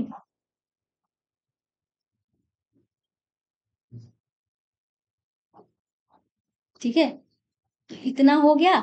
तो हम क्या करेंगे, ये उतार लेते हैं। हमारे पास 47y और माइनस का 24 आया था। 9 की जब 13 से गुणा हुई, 13 नेमा हमारा क्या हो जाएगा, 117। इस तरीके से हो गया। ठीक है, 13 की 9 से गुणा कर दी। अब हम क्या करेंगे, 47y जो है इसकी वैल्यू निकालेंगे। तो 117 लिखा रहने देंगे, 24 जब उधर जाएगा तो ये हमारा प्लस में हो जाएगा। ठीक है, अब इसको, इस क्वेश्चन को इधर हम सॉल्व कर लेते हैं। ठीक है, तो हमारे पास y की वैल्यू निकालनी है, 47y था। ठीक है, तो 117 और 24 को हम जोड़ देंगे। 117 और 124 को जब जोड़ेंगे तो हमारे पास 141 आ जाएगा। और y की वैल्यू निकालेंगे तो क्या करेंगे, 141 लिख लेंगे, बटे में लिख देंगे 47। ठीक है, काटेंगे, कितनी बार में जाए, 7×21, 3 बार में शायद चला जाए। ठीक है, 47 × 47, 7×3 = 21, 3 बार में चला जाएगा। चाहे तो हम आपको बता भी सकते हैं, जैसे कि यहाँ पे 47 की अगर 3 से गुणा करेंगे, 3×7 = 21, 3×4 = 12, 13×14 आ गया ना 141। तो इसी वजह से हमने क्या किया था, यहाँ पे 3 बार में इसको काट दिया। 3 बार में इसको काट दिया तो हमारी y की वैल्यू जो है वो क्या आ गई है, यहाँ पे हम लिख सकते हैं y बराबर हमारा 3 आ चुका है। ठीक है, 3 आ गया। अब हम यहाँ पे लिखेंगे y का मान जो आया है वो कौन से समीकरण में रख देंगे, समीकरण जो 3 था उसमें रख देंगे, समीकरण 3 में। ठीक है, तो समीकरण 3 हमारा क्या था, वो था x बराबर 10y, y की जगह पे हमारा क्या आ जाएगा, 3 आ जाएगा, माइनस का 12 था, बटे में हमारा 9 था। तो 10×3 हमारा हो जाएगा 30, माइनस का 12 बटे में 9। 30 में से जब 12 जाएगा तो हमारा बचेगा 18, बटे में 9, काट देंगे, 9×1 = 9, 9×2 = 18, तो 2 बार में गया है। ठीक है, तो x की वैल्यू जो है वो हमारी क्या आ गई है, 2 आ गई है। अब इस तरीके से हमने देखा x की वैल्यू जो है वो हमारी 2 आई है, और y की वैल्यू जो है वो हमारी 3 आई है। ठीक है, तो इसको हम अच्छे से एक बॉक्स में बंद कर देंगे और यहाँ पे लिख देंगे आंसर। ठीक है, तो हमारा क्वेश्चन नंबर 1 जो है फाइनली पूरा पूरा कंप्लीट हुआ है। ठीक है, अब हम कौन सा करेंगे अपना क्वेश्चन, क्वेश्चन नंबर 2। ठीक है, तो क्वेश्चन नंबर हमारा 2 कहाँ पे है, तो क्वेश्चन नंबर 2 हमारा ये आपको प्रत्यक्ष दिख रहा होगा। ठीक है, तो क्वेश्चन नंबर 2 जो है वो हमसे क्या कह रहा है, ये कह रहा है 2x + 3y = 11 और 2x - 4y = -24 को हल कीजिए। इसमें m का वह मान ज्ञात कीजिए जिसके लिए y बराबर mx + 3 हो। ठीक है, तो ये हमारा क्वेश्चन जो है मोस्ट मोस्ट मोस्ट इंपॉर्टेंट की श्रेणी में आता है, इस बात को ध्यान रखिएगा। क्वेश्चन में ऐसा कुछ भी नहीं है कि आप इस शब्द को देखकर कंफ्यूज हो जाओ। ठीक है, ऐसा यहाँ पे कुछ भी नहीं है, सिंपल से आपको काम करना है वही जो हम करते आ रहे हैं। जैसे कि दोनों समीकरण हम लिख लेंगे, 2x + 3y बराबर में 11 और 2x माइनस का 4y बराबर में माइनस का 24। ठीक है, ये हमारी पहली समीकरण है, ये हमारी दूसरी समीकरण है। पहली समीकरण से हम क्या करेंगे, x की वैल्यू निकाल लेंगे। ठीक है, जैसे कि हमारी पहली समीकरण क्या थी, 2x + 3y बराबर में 11 थी, तो हम x की वैल्यू निकाल लेते हैं। x की वैल्यू कैसे निकलेगी, जब हम 3y को उधर भेजेंगे, तो 3y जब हमारा उधर जाएगा माइनस में हो जाएगा। ठीक है, अब हम 2 को भी हटाएंगे क्योंकि हमें तो सिर्फ x चाहिए, 2 इसके साथ गुणा में है, बराबर के इधर जब जाएगा तो ये कहाँ हो जाएगा, 11 - 3y के अपॉन में चला जाएगा। ध्यान रखिएगा, दोनों के बटे में चला जाएगा, तो इसको हम समीकरण नंबर 3 मान लेंगे। अब हमको यहाँ पे लिखना पड़ेगा कि x का मान समीकरण 2 में, ठीक है, दूसरी जो समीकरण है उसमें हम रखेंगे, ठीक है। तो दूसरी जो समीकरण है उसमें 2x माइनस 4y है, तो 2 लिख लेंगे, x की जगह पे हम क्या लिख देंगे, 11 माइनस 3y और अपॉन में 2, ठीक है। माइनस का 4y है हम लिख देंगे, बराबर में माइनस का 24 है, वो भी हम लिख देंगे। अब क्या करेंगे, इस 2 से ये 2 कट जाएगा, क्योंकि ये दोनों चीजें जो है गुणे में थी इसलिए कट गई। तो हमारे पास क्या आ गया, 11 माइनस 3y माइनस का 4y बराबर में माइनस का 24। अब 11 को हम उधर भेज देंगे और 3y और 4y जो है दोनों ही माइनस में है, तो जुड़ जाएंगे, जुड़ के हमारा माइनस का 7y हो जाएगा। माइनस का 24 लिख लेंगे, 11 उधर जाके हमारा माइनस में हो गया, तो माइनस का 7y इज इक्वल टू क्या हो जाएगा, ये भी हमारे दोनों माइनस में है, 24 और 11, तो जुड़ जाएंगे, जुड़ के हमारा क्या आ जाएगा, 35 आ जाएगा, वो भी माइनस का, ठीक है। माइनस से माइनस हमारा कट गया, 7 से काट देंगे, 7 एकम 7, 7 पचे 35। तो y की वैल्यू जो है वो हमें पता चल गई है, तो y की वैल्यू हमारी क्या आ गई है, 5 निकल के आ गई है, ठीक है। अब हम क्या करेंगे, y जो आया है उसका मान, ठीक है, y का मान समीकरण कौन सा, 2 3 में रख लेते हैं, समीकरण 3 में रखने पर, ठीक है। तो समीकरण 3 हमारा क्या है, x बराबर 11 माइनस 3y, 3 लिख लेंगे, y की जगह पे 5 लिख लेंगे, बटे में 2 कर देंगे, ठीक है। अब हमारा x बराबर क्या हो जाएगा, 11 में से 3 पचे 15, बटे में 2, घट के हमारा माइनस का 4 आ जाएगा, 15 बड़ा था इसलिए माइनस का आया है, बटे में 2, 2 एक कम 2, 2 दूनी 4, ठीक है।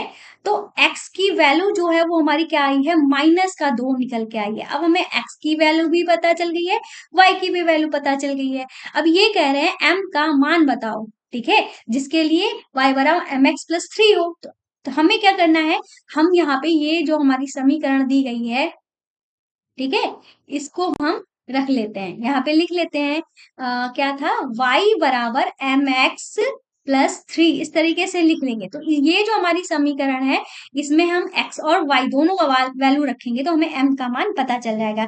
तो y की वैल्यू हमारी 5 निकली थी, ठीक है, m की वैल्यू तो हमें निकालनी है, x की वैल्यू हमारी माइनस का 2 निकली थी। ध्यान रखिएगा, दो चिन्ह एक साथ नहीं होते हैं, इसीलिए इनको हम ब्रैकेट में लिखते हैं माइनस वाली चीजों को, प्लस में 3 कर देंगे, तो 5 बराबर क्या हो जाएगा, माइनस का 2m हो जाएगा ये, और हमारा प्लस में 3, ठीक है।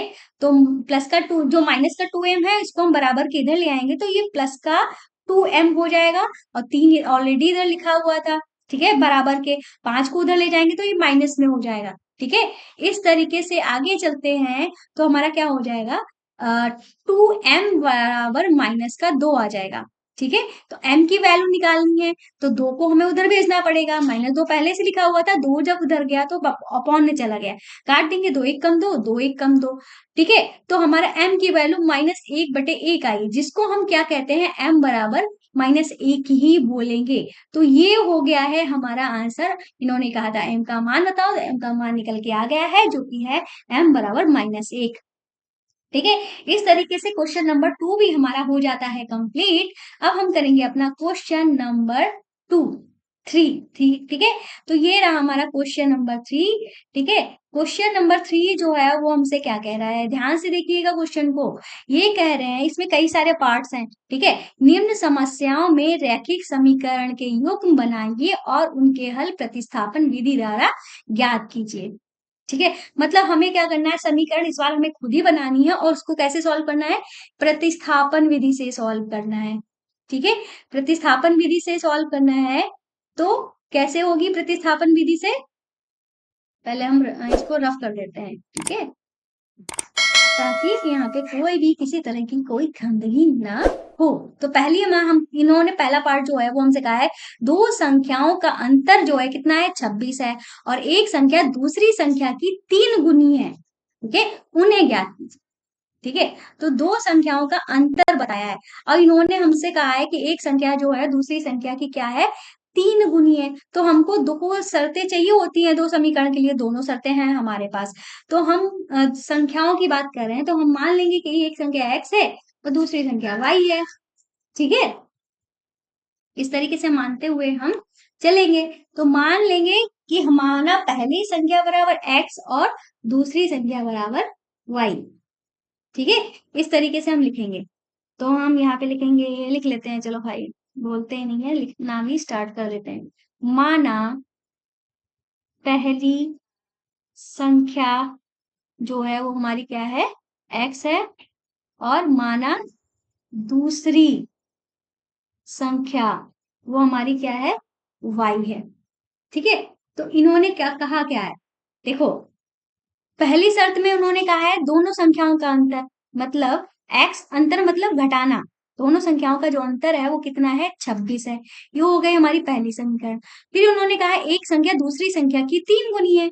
तो मान लेते हैं कि जो हमारी पहली वाली जो संख्या है वो दूसरी संख्या की कितनी है, दूसरी संख्या कौन सी है, y, इसकी कितनी है, 3 गुनी। 3 गुनी मतलब 3 गुणे में y, 3 गुणे में y को कहते हैं 3y। ये हो गई हमारी दूसरी समीकरण। अब हमें वैल्यू अलग से निकालने की जरूरत नहीं है, यहाँ पे हमको साफ साफ x की वैल्यू जो है वो दिख रही है। तो अब यही समीकरण 2 का मान हम समीकरण 1 में रख देंगे। ठीक है, तो हमारा काम थोड़ा आसान हो गया। अब हम यहाँ पे लिखेंगे समीकरण 2 का मान समीकरण 1 में। ठीक है, समीकरण 1 में रख देंगे। तो हमारा x माइनस वाई है ना, तो x की जगह पे हो जाएगा 3y माइनस का y बराबर में 26। तो घट जाएंगे, घट के हमारा 2y आ जाएगा, और इधर हमारा 26 था, 2 से हम काट देंगे, 2 1 कम 2 और 13 दूनी 26 होता है। तो y की वैल्यू जो है वो हमारी कितनी आ गई है, 13 आ गई है। मतलब दूसरी संख्या जो है वो हमें पता चल गई है, 13 आ गई है। अब हम क्या करेंगे, y का मान समीकरण 2 में रख देते हैं। ठीक है, तो हम यहाँ पे लिखेंगे y का मान समीकरण 2 में रखने पर, तो समीकरण 2 जो है वो हमारी क्या है, x बराबर 3y। तो 3 लिख देंगे, y की वैल्यू हमारी 13 आई है, तो x बराबर हमारा क्या हो जाएगा, 13 तिया 39। ठीक है, x की वैल्यू भी हमें पता चल गई है। तो अब हमें इन्होंने कहा था संख्याएं बताओ, ठीक है, उन्हें ज्ञात कीजिए। तो दो संख्याओं की बात की थी, तो हम यहाँ पे लिख देंगे पहली संख्या। पहली संख्या जो है वो हमारी क्या थी, x थी, जो कि आई है 39। और दूसरी जो संख्या थी वो हमारी क्या थी, लिख देते हैं, दूसरी संख्या जो थी वो थी हमारी y, जो कि आई है 13। ठीक है, अगर आप चाहो तो इसको अच्छे से एक ब्लॉक में इस तरीके से बंद कर दो। ठीक है, मैं थोड़ा जल्दी में लग रही हूँ इसीलिए हमारा ब्लॉक अच्छा नहीं बना है, पर आपको कोई जल्दी नहीं करना है। इस तरीके से हमारा पहला वाला पार्ट इसका कंप्लीट हुआ। अब हम करेंगे अपना सेकेंड वाला पार्ट। ठीक है, सेकेंड वाला पार्ट जो है वो आपको ये दिखा। ठीक है, ध्यान से देखिएगा इस क्वेश्चन को। इन्होंने क्या कहा है, दो संपूरक कोणों में बड़ा कोण जो होता है छोटे कोण से 18 डिग्री अधिक है। ठीक है, उन्हें ज्ञात कीजिए। अब बात आती है संपूरक कोण क्या होता है, तो संपूरक कोण 180 डिग्री। ठीक है, 180 डिग्री जो कोण होता है, 180 डिग्री का कोण क्या होता है, इस तरीके से जो हमारा पूरा एक रेखा पे किसी एक बिंदु पे अगर हम कोई कोण मानते हैं वो 180 डिग्री का होता है। 180 डिग्री के कोण को ही हम क्या कहते हैं, संपूरक कोण कहते हैं। ठीक है, संपूरक और पूरक कोण जो होता है वो 90 डिग्री का होता है। ठीक है, दो संपूरक कोण। तो एक बात और आपको यहाँ पे हम क्लियर कर देते हैं, जैसे ये हमारा 180 डिग्री का कोण था, इसको हमने दो भागों में डिवाइड कर दिया। ठीक है, एक कोण हमारा ये है और एक कोण हमारा ये है। तो ये वाले कोण इसका संपूरक है और ये वाला इसका संपूरक है, मतलब दो कोण हो गए। ठीक है, तो ये जो हमारे कोण यहाँ पे दिए गए हैं, ठीक है, हम इसको रफ कर देते हैं, एक बार और अच्छे से क्लियर कर देते हैं ताकि आपको अच्छे से समझ में आ जाए। ठीक है, इस कोण को हमने दो हिस्सों में बांटा था, एक हिस्सा ये है, एक हिस्सा ये है। मान लो ये वाला हिस्सा हमने x डिग्री मान लिया, इसको हमने y डिग्री का मान लिया, तो x का संपूरक कोण y है और y का संपूरक कोण जो है वो हमारा x होगा। अगर इनका योग निकालेंगे दोनों कोणों का x degree plus y degree, तो वो हमारा 180 डिग्री ही आना चाहिए। ठीक है, अगर 180 डिग्री नहीं आता है तो वो हमारे संपूरक कोण नहीं होते हैं। ठीक है, अब चलते हैं क्वेश्चन पे। इन्होंने कहा दो संपूरक कोणों में बड़ा कोण, बड़ा कोण कौन सा है, हमने यहाँ पे देखा है कि बड़ा कोण हमने माना है y को।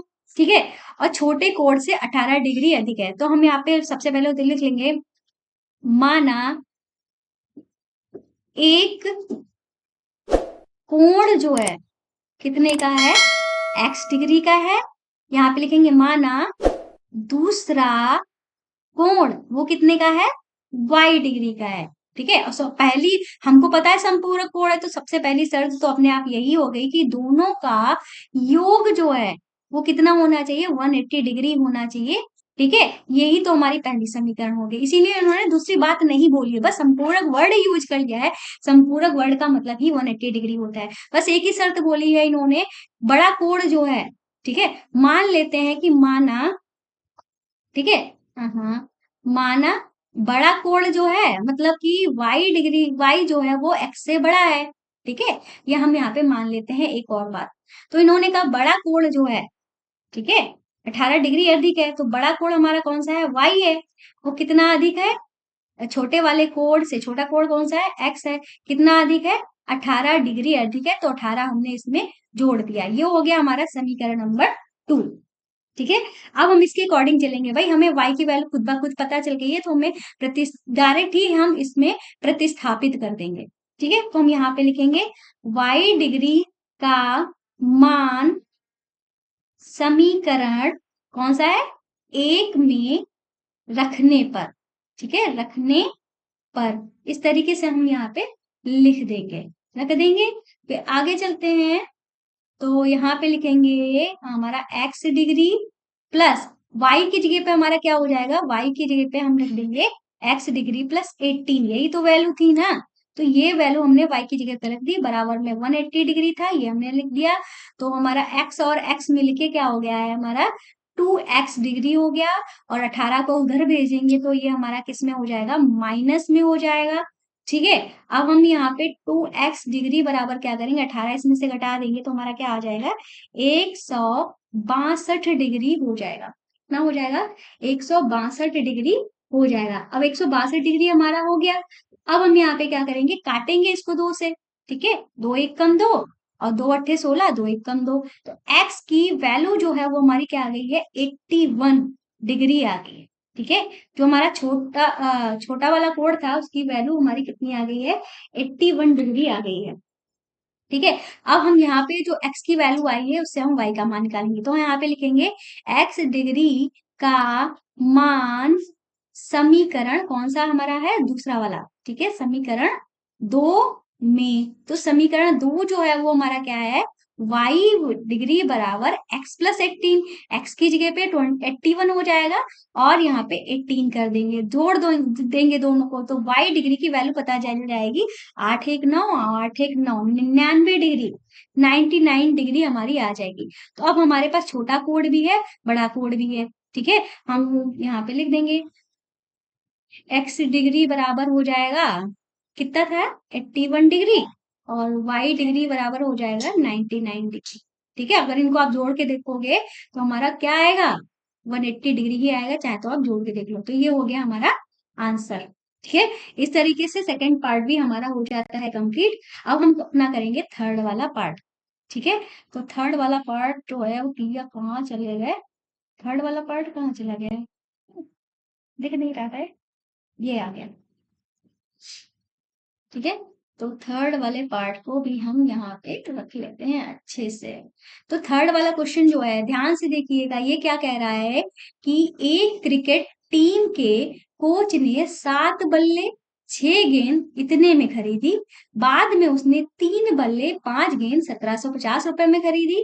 प्रत्येक बल्ले और प्रत्येक गेंद का मूल्य बताओ। मतलब हमें एक्स और वाई की समझ लो वैल्यू ही निकालनी है। एक एक चीज जो है वो हमको यहाँ पे दे रहे हैं। ठीक है, एक एक चीज हमको दे रहे हैं, तो हमको मानना पड़ेगा कि एक बैट का मूल्य क्या है, एक बॉल का मूल्य क्या है। इस तरीके से हमको मान कर लिखना पड़ेगा, फिर हमें समीकरण बनानी पड़ेगी, फिर उसको सॉल्व करना पड़ेगा। तो हम यहाँ पे लिखेंगे माना एक बल्ले का मूल्य, ठीक है, माना एक बल्ले का मूल्य है x रुपए। ठीक है, फिर यहाँ पे लिखेंगे माना एक गेंद का मूल्य जो कि है y रुपए। ठीक है, इस तरीके से मान लिया। अब हम प्रश्न के अनुसार चलेंगे, चाहे तो आप यहाँ पे लिख दो, चाहे तो ना भी लिखो, प्रश्नानुसार, क्योंकि समीकरण हमें प्रश्न के अनुसार ही बनानी पड़ेगी। इन्होंने कहा है 7 बल्ले और 6 गेंद। ठीक है, तो हम यहाँ पे क्या करेंगे, 7 बल्ले, बल्ले को हमने बोला है x, 6 गेंद को बोला है y। का मूल्य जो है 3800 रुपए है, तो बराबर में 3800 लिख के समीकरण नंबर 1 मान लेंगे। फिर बोला है 3 बल्ले 5 गेंद, ठीक है, ये बोला है 3 बल्ले और 5 गेंद बोला है, तो हम यहाँ पे क्या लिखेंगे, 3 बल्ले और 5 गेंद का मूल्य जो है 1750 रुपए है। इसको हम समीकरण नंबर 2 बोलेंगे, ठीक है, बोल दिया। अब हम यहाँ पे क्या करेंगे, एक्स की वैल्यू निकालेंगे, ठीक है, एक्स की वैल्यू हम समीकरण 1 से निकाल लेते हैं, ठीक है। तो समीकरण एक हमारी है 7x + 6y और बराबर में 3800, यही तो थी। तो x की वैल्यू निकालने के लिए 7x को इधर ही रहने देंगे, 6y को बराबर के उधर भेज देंगे। तो 6y जो बराबर के उधर जाएगा तो ये माइनस में हो जाएगा। अब हमें x की वैल्यू निकालने के लिए 7 को उधर भेजना पड़ेगा, 7 इसके साथ गुणा में है, बराबर के उधर जाते ही ये कितना क्या हो जाएगा, दोनों जो हमारा 3800 - 6y है, दोनों के ही पूरे के बटे में 7 हो जाएगा। तो ये तो हमारी x की वैल्यू हो गई, इसको हम समीकरण नंबर 3 मान लेते हैं, ठीक है। इसको हमने समीकरण नंबर 3 मान लिया। अब हम क्या करेंगे, कर्सर कहाँ गया हमारा, ठीक है। अब हम क्या करेंगे, यहाँ पे लिखेंगे x का मान समीकरण कौन सी, दूसरी वाली, ठीक है, 2 में रखने पर, तो समीकरण 2 हमारी क्या है, 3x, तो 3 लिख लेंगे और x की जगह पे क्या लिख देंगे, ये जो हमारा आया है 3800 माइनस का 6y या 6y बटे में 7, इस तरीके से लिख लेंगे, लिख लिया। फिर प्लस का 5y है तो 5y हमने लिख लिया, ठीक है, और बराबर में हमारा है 1750, तो 1750 हमने लिख। अब हमें करना पड़ेगा इसको सॉल्व, ठीक है, सॉल्व कर लेते हैं। हमें लग रहा है काफी जगह में आ पाएगा। तो क्या करेंगे, 3 की सबसे पहले तो हमें गुणा करनी पड़ेगी, या आप चलो 3 की गुणा ही कर लेते हैं।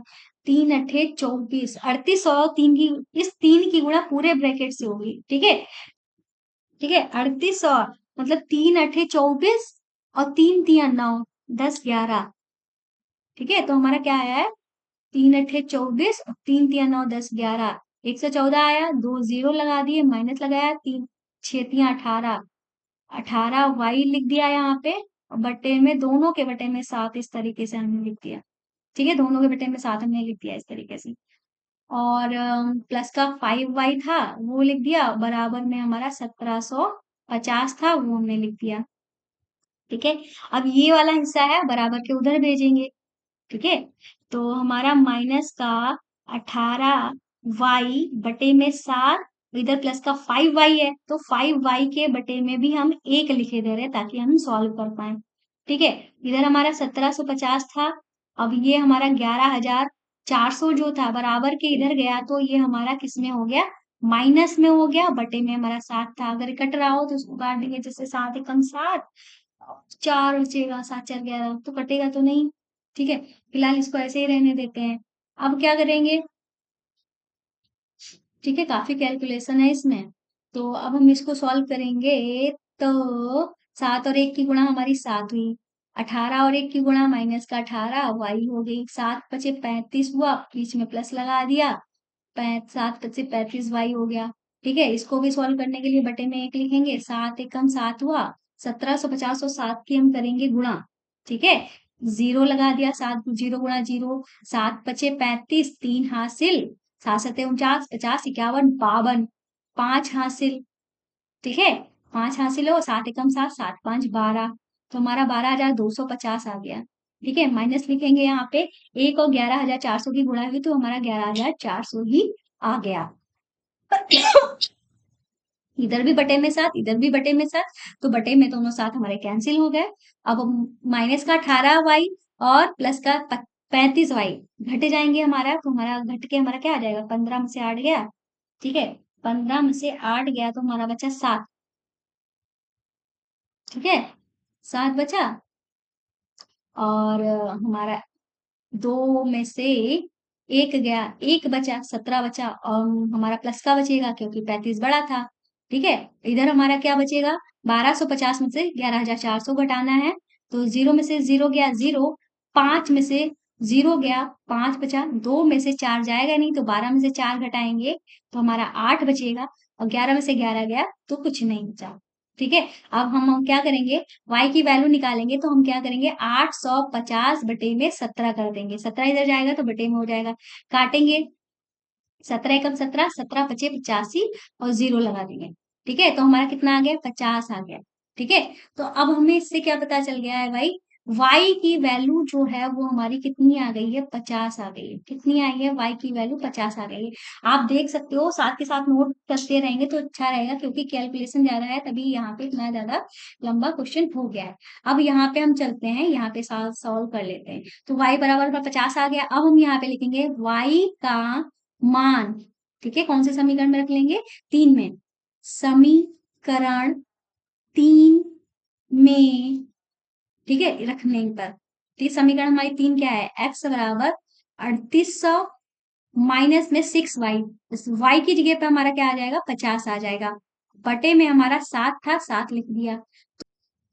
अब हम क्या करेंगे, यहाँ पे हम 3800 लिख लेंगे, माइनस 6 पंचे 30 मतलब 300 हो जाएगा। बटे में 7 करेंगे, 3800 में 300 गया तो हमारा 3500 बचा। बटे में 7 है, काट देंगे, 7 एकम 7, 7 पचे 35, 2 जीरो।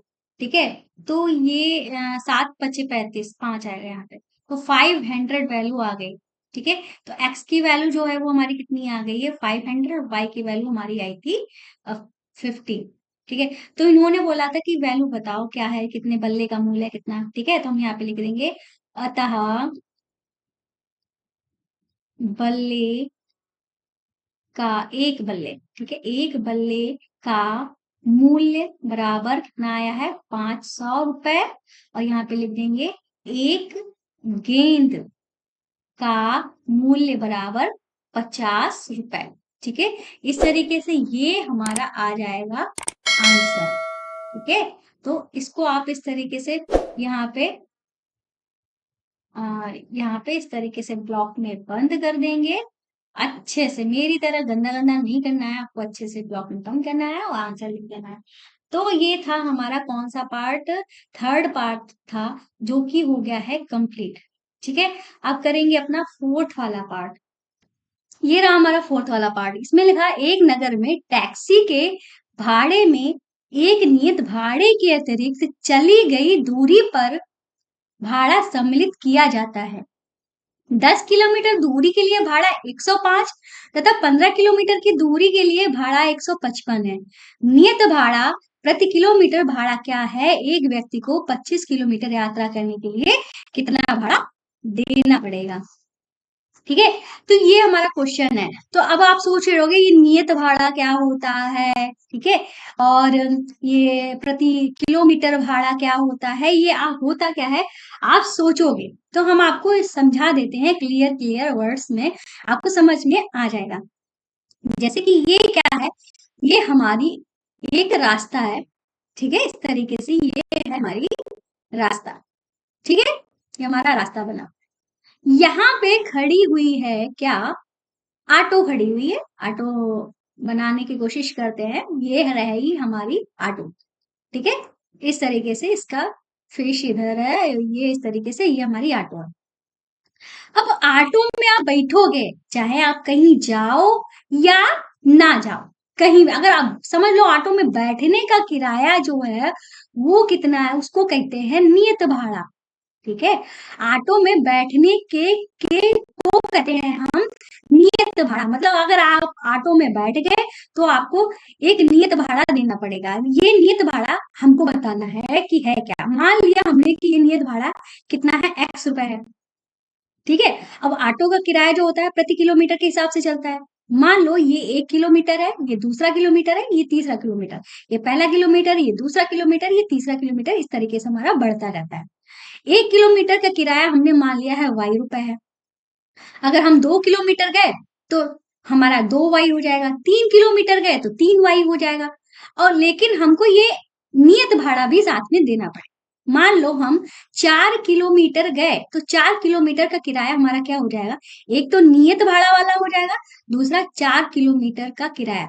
1 किलोमीटर का किराया है y रुपए, और 4 किलोमीटर के लिए हम 4 से गुणा कर देंगे, तो ये हो जाएगा हमारा 4 किलोमीटर का किराया। इसी को ही बेस मानते हुए अब हम करेंगे क्वेश्चन को सॉल्व। सबसे पहले हमको लिखना पड़ेगा, क्या लिखना, मानना पड़ेगा भाई जो हमने माना है एक्स और वाई। तो हम यहाँ पे लिखेंगे माना नियत भाड़ा, ठीक है, वो है एक्स रुपए। ठीक है, अब हम यहाँ पे लिखेंगे माना प्रति किलोमीटर भाड़ा। ठीक है, ये हमने कितना माना था, वाई रुपए, अब हमने मान लिया है। ठीक है, अब हम क्वेश्चन के हिसाब से चलेंगे, क्वेश्चन जो कह रहा है, तो क्वेश्चन के हिसाब से जब हम चलेंगे, उसने कहा था 10 किलोमीटर की दूरी के लिए भाड़ा 105 है। ठीक है, ये बोला था। तो 10 किलोमीटर की दूरी, मान लो हम 10 किलोमीटर तक गए, तो नियत भाड़ा तो पड़ेगा ही और 10 किलोमीटर का पड़ेगा। ठीक है, तो क्या हो जाएगा, नियत भाड़ा प्लस 10 किलोमीटर का भाड़ा, इन्होंने बताया है कितना, 105, ये हो जाएगी हमारी पहली समीकरण। फिर दूसरे में बोला है 15 किलोमीटर के लिए 155 है, ये बोला है इन्होंने। ठीक है, 15 किलोमीटर के लिए क्या बोला है, 155। तो मतलब नियत भाड़ा तो हमारा पड़ेगा ही और साथ में 15 किलोमीटर का पड़ेगा। ये रहा नियत भाड़ा, 15 किलोमीटर के लिए भी हमारा हो जाएगा भाड़ा 155। ये हो गई हमारी दो समीकरण। अब हमें प्रतिस्थापन विधि से इनको सॉल्व करना है। तो हमें पहले x का मान निकालना पड़ेगा। समीकरण एक ले लेते हैं, चाहे तो आप यहाँ पे लिख दो, चाहे तो ना भी लिख दो, चलेगा। तो हम यहाँ पे लिख देंगे समीकरण एक से। तो समीकरण एक हमारी क्या है, x प्लस 10y बराबर में 105। ठीक है, तो x की वैल्यू निकालेंगे तो क्या करेंगे, 10y को उधर ले जाएंगे। 105 पहले से लिखा हुआ था, 10y जब उधर गया तो माइनस में हो गया। ये हमारी x की वैल्यू आ गई, जिसको हमने समीकरण नंबर 3 बोल दिया। अब हम यहाँ पे लिखेंगे x का मान समीकरण 2 में। ठीक है, समीकरण 2 जो है उसमें हम रख देंगे। तो समीकरण 2 हमारी क्या है, x प्लस 15y। ठीक है, x की जगह पर हमारा क्या आ जाएगा, 105 माइनस का 10y। फिर हमारा क्या था, 15y था, क्या था, 15y। ठीक है, तो 15y प्लस में था, हमने यहाँ पे 15y लिख लिया, बराबर में 155 था, वो भी हमने लिख दिया। अब हम 105 को उधर ले जाएंगे और 10y माइनस का प्लस का 15y जो है उसको घटाएंगे तो हमारा प्लस का 5y आ जाएगा। और 155 हमारा पहले से लिखा हुआ था, 105 जब उधर गया तो ये माइनस में हो गया। ठीक है, इतना हो गया। अब क्या करेंगे, हमारा 5y बराबर क्या आ जाएगा, ये आ जाएगा 155 में से 105 गया तो हमारा बचेगा 50, काट देंगे, 5 एकम 5, 5 दहामन 50। तो y की वैल्यू जो है वो हमारी क्या आ गई है, 10। मतलब अगर 1 किलोमीटर जाते हैं तो किराया जो पड़ता है वो 10 रुपए पड़ता है। ये तो हमारा प्रति किलोमीटर भाड़ा निकला है। अब हम नियत भाड़ा निकालने के लिए हम यहाँ पे क्या करेंगे, y का मान जो है समीकरण 3 में रख देंगे। ठीक है, समीकरण 3 में रख देंगे। समीकरण हमारी 3 क्या थी, x बराबर 105 माइनस 10y, 10 लिख देंगे, y की जगह पे हम 10 लिख देंगे। तो 105 का मतलब 105 10 दहामन हमारा हो गया 100। 105 में से 100 गया तो हमारा क्या आ गया, 5 आ गया। मतलब x की वैल्यू, x हमारा क्या था, नियत भाड़ा, तो x की वैल्यू हमारी 5 आ गई। ठीक है, अब हम यहाँ पे लिख देंगे प्रॉपर तरीके से, नियत भाड़ा। ठीक है, नियत भाड़ा जो है वो हमारा क्या आ गया है, 5 रुपए आ गया है।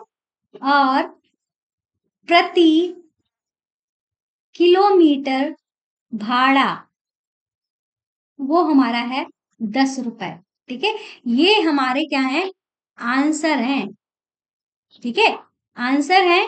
तो इसको हम अलग ब्लॉक में इस तरीके से बंद करके लिख देंगे आंसर। पर अभी हमारा सिर्फ यही आंसर आया है। अभी हमें और भी क्वेश्चन करना है। ये कह रहे हैं कि एक व्यक्ति को 25 किलोमीटर जाना है तो कितना भाड़ा देना पड़ेगा, ये बोल रहे हैं। तो भाई 25 किलोमीटर अगर हमें जाना है तो हमें क्या करना पड़ेगा, हमें 25 किलोमीटर के लिए भाई भाड़ा देना पड़ेगा। तो हम यहाँ पे लिखेंगे 25 किलोमीटर यात्रा के लिए भाड़ा। ठीक है, तो 25 किलोमीटर के लिए हमारा क्या होगा जाके, हम क्या करते थे x प्लस, अब क्या करेंगे 25y, यही तो हुआ ना। तो x की जगह पे हमारा क्या आ जाएगा 5, 25 की जगह पे 25, y की जगह पे हमारा हो जाएगा 10। ठीक है, तो 5 + 250, मतलब हमें कितना रुपए देना पड़ेगा, 255 रुपए देना पड़ेगा। ठीक है, ये जो आया है ये भी हमारा क्या है, आंसर है। ठीक है, दो आंसर आएंगे इसमें। इस तरीके से को पार्ट जो हमारा फिफ्थ वाला था वो कंप्लीट हो गया है। ठीक है, फिफ्थ वाला पार्ट हमारा कंप्लीट हो गया है। अब हम करेंगे अपना, फिफ्थ वाला पार्ट हमारा कंप्लीट हो गया है। अब हम करेंगे, सॉरी, फोर्थ वाला पार्ट हमारा कंप्लीट हो गया है। अब हम करेंगे अपना फिफ्थ वाला पार्ट। ठीक है, तो ये रहा हमारा फिफ्थ वाला क्वेश्चन। ठीक है, इसको भी हम पढ़ लेते हैं ध्यान से। फिफ्थ वाले क्वेश्चन में कह रहे हैं, यदि किसी भिन्न के अंश और हर दोनों में 2 जोड़ दिया जाए तो वह 9/11 हो जाती है। यदि अंश और हर में 3 जोड़ दिया जाता है तो 5/6 हो जाती है। भिन्न ज्ञात कीजिए। ठीक है, तो भिन्न हमें ज्ञात करनी है, तो भिन्न हम कैसे ज्ञात करेंगे, तो बहुत ही सिंपल है। दिखने में भले ही आपको थोड़ा सा डर लग रहा हो, तो इसमें डरने की कोई भी जरूरत नहीं है। तो हम यहाँ पे भिन्न की बात कर रहे हैं, अंश और हर की बात कर रहे हैं, तो मान लेंगे कि अंश हमारा क्या है। तो हम, ठीक है, तो हम यहाँ पे लिख लेंगे, माना अंश जो है वो हमारा क्या है, x है। ठीक है, और माना हर जो है वो हमारा क्या है, y है। तो हमारी भिन्न की क्या बनी जाके, ठीक है, हमारी भिन्न एक्चुअल में बनी क्या जाके, अंश अपॉन हर होता है ना, मतलब अंश बटे में हर, अंश x है और हर हमारा y है, तो हमारी भिन्न तो ये बनी जाके। फिर प्रश्न के अनुसार काम करेंगे, जो प्रश्न बोल रहा है। ठीक है, इन्होंने कहा है 2 जोड़ दिया जाए अंश और हर दोनों में, तो मतलब हम x में भी 2 जोड़ देते हैं और हर में भी 2 जोड़ देते हैं। तो इन्होंने कहा भिन्न जो है वो 9/11 हो जाती है। ठीक है, इसको हम सॉल्व करेंगे, कैसे सॉल्व करेंगे, जो हमारी कैची गुणा होती है, ठीक है, उसकी तरह से हम इसको सॉल्व करेंगे। इसकी गुणा इससे, इसकी गुणा इससे, इस तरीके से हम कैची गुणा से हम इसको सॉल्व करेंगे।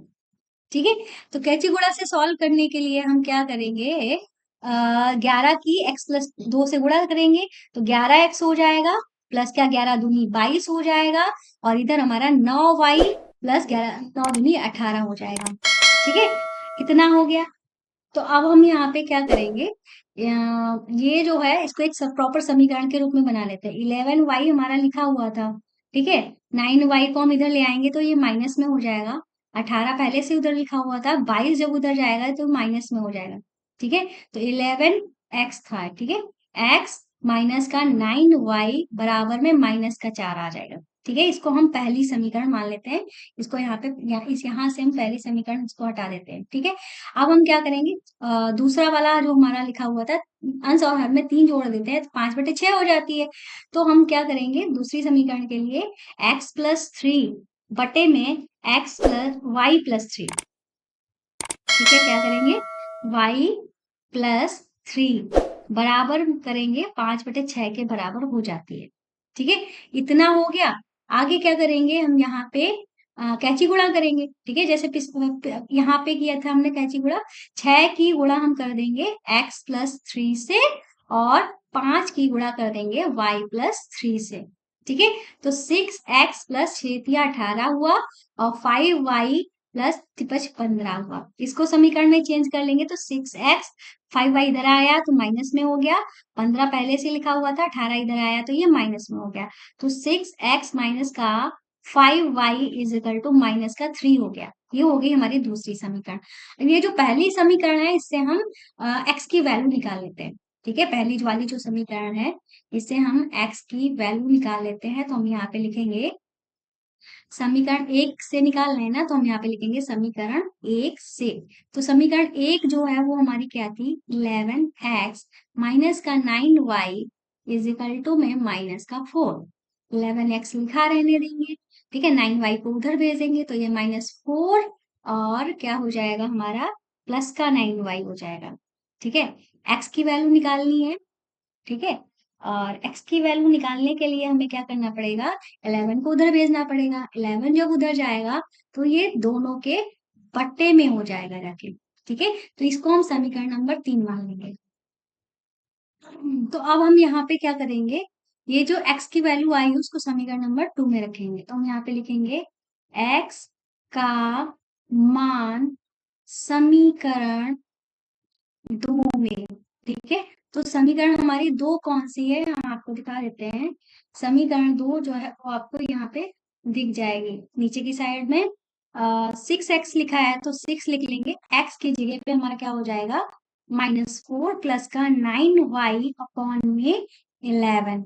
ठीक है, और माइनस का 5y है लिख दिया, बराबर में माइनस का 3 है। ठीक है, ये भी लिख दिया।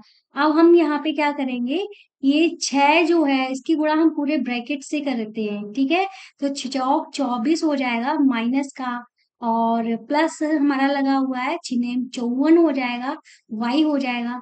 ठीक है, बटे में हमारा कितना है, 11 है, 11 लिख देंगे, माइनस का 5y है, इसके बटे में भी है 1 मान लेंगे क्योंकि हमें सॉल्व करना पड़ेगा इसको लेकर। ठीक है, अब एक कैची गुणा करते हुए इसको सॉल्व करेंगे। जैसे एक की गुणा हमारी 11 से हुई तो 11 आया, फिर एक की गुणा हम -24 और प्लस के 54 से करेंगे तो हमारा सेम यही आ जाएगा, माइनस का 24 प्लस का 54 वाई। ठीक है, और फिर 11 25 55 हो जाएगा, माइनस का 55 वाई हो जाएगा। ठीक है, इतना हो गया, बराबर में माइनस का 3 था वो हमने लिख दिया। अब हमारा 54y और माइनस का 55y।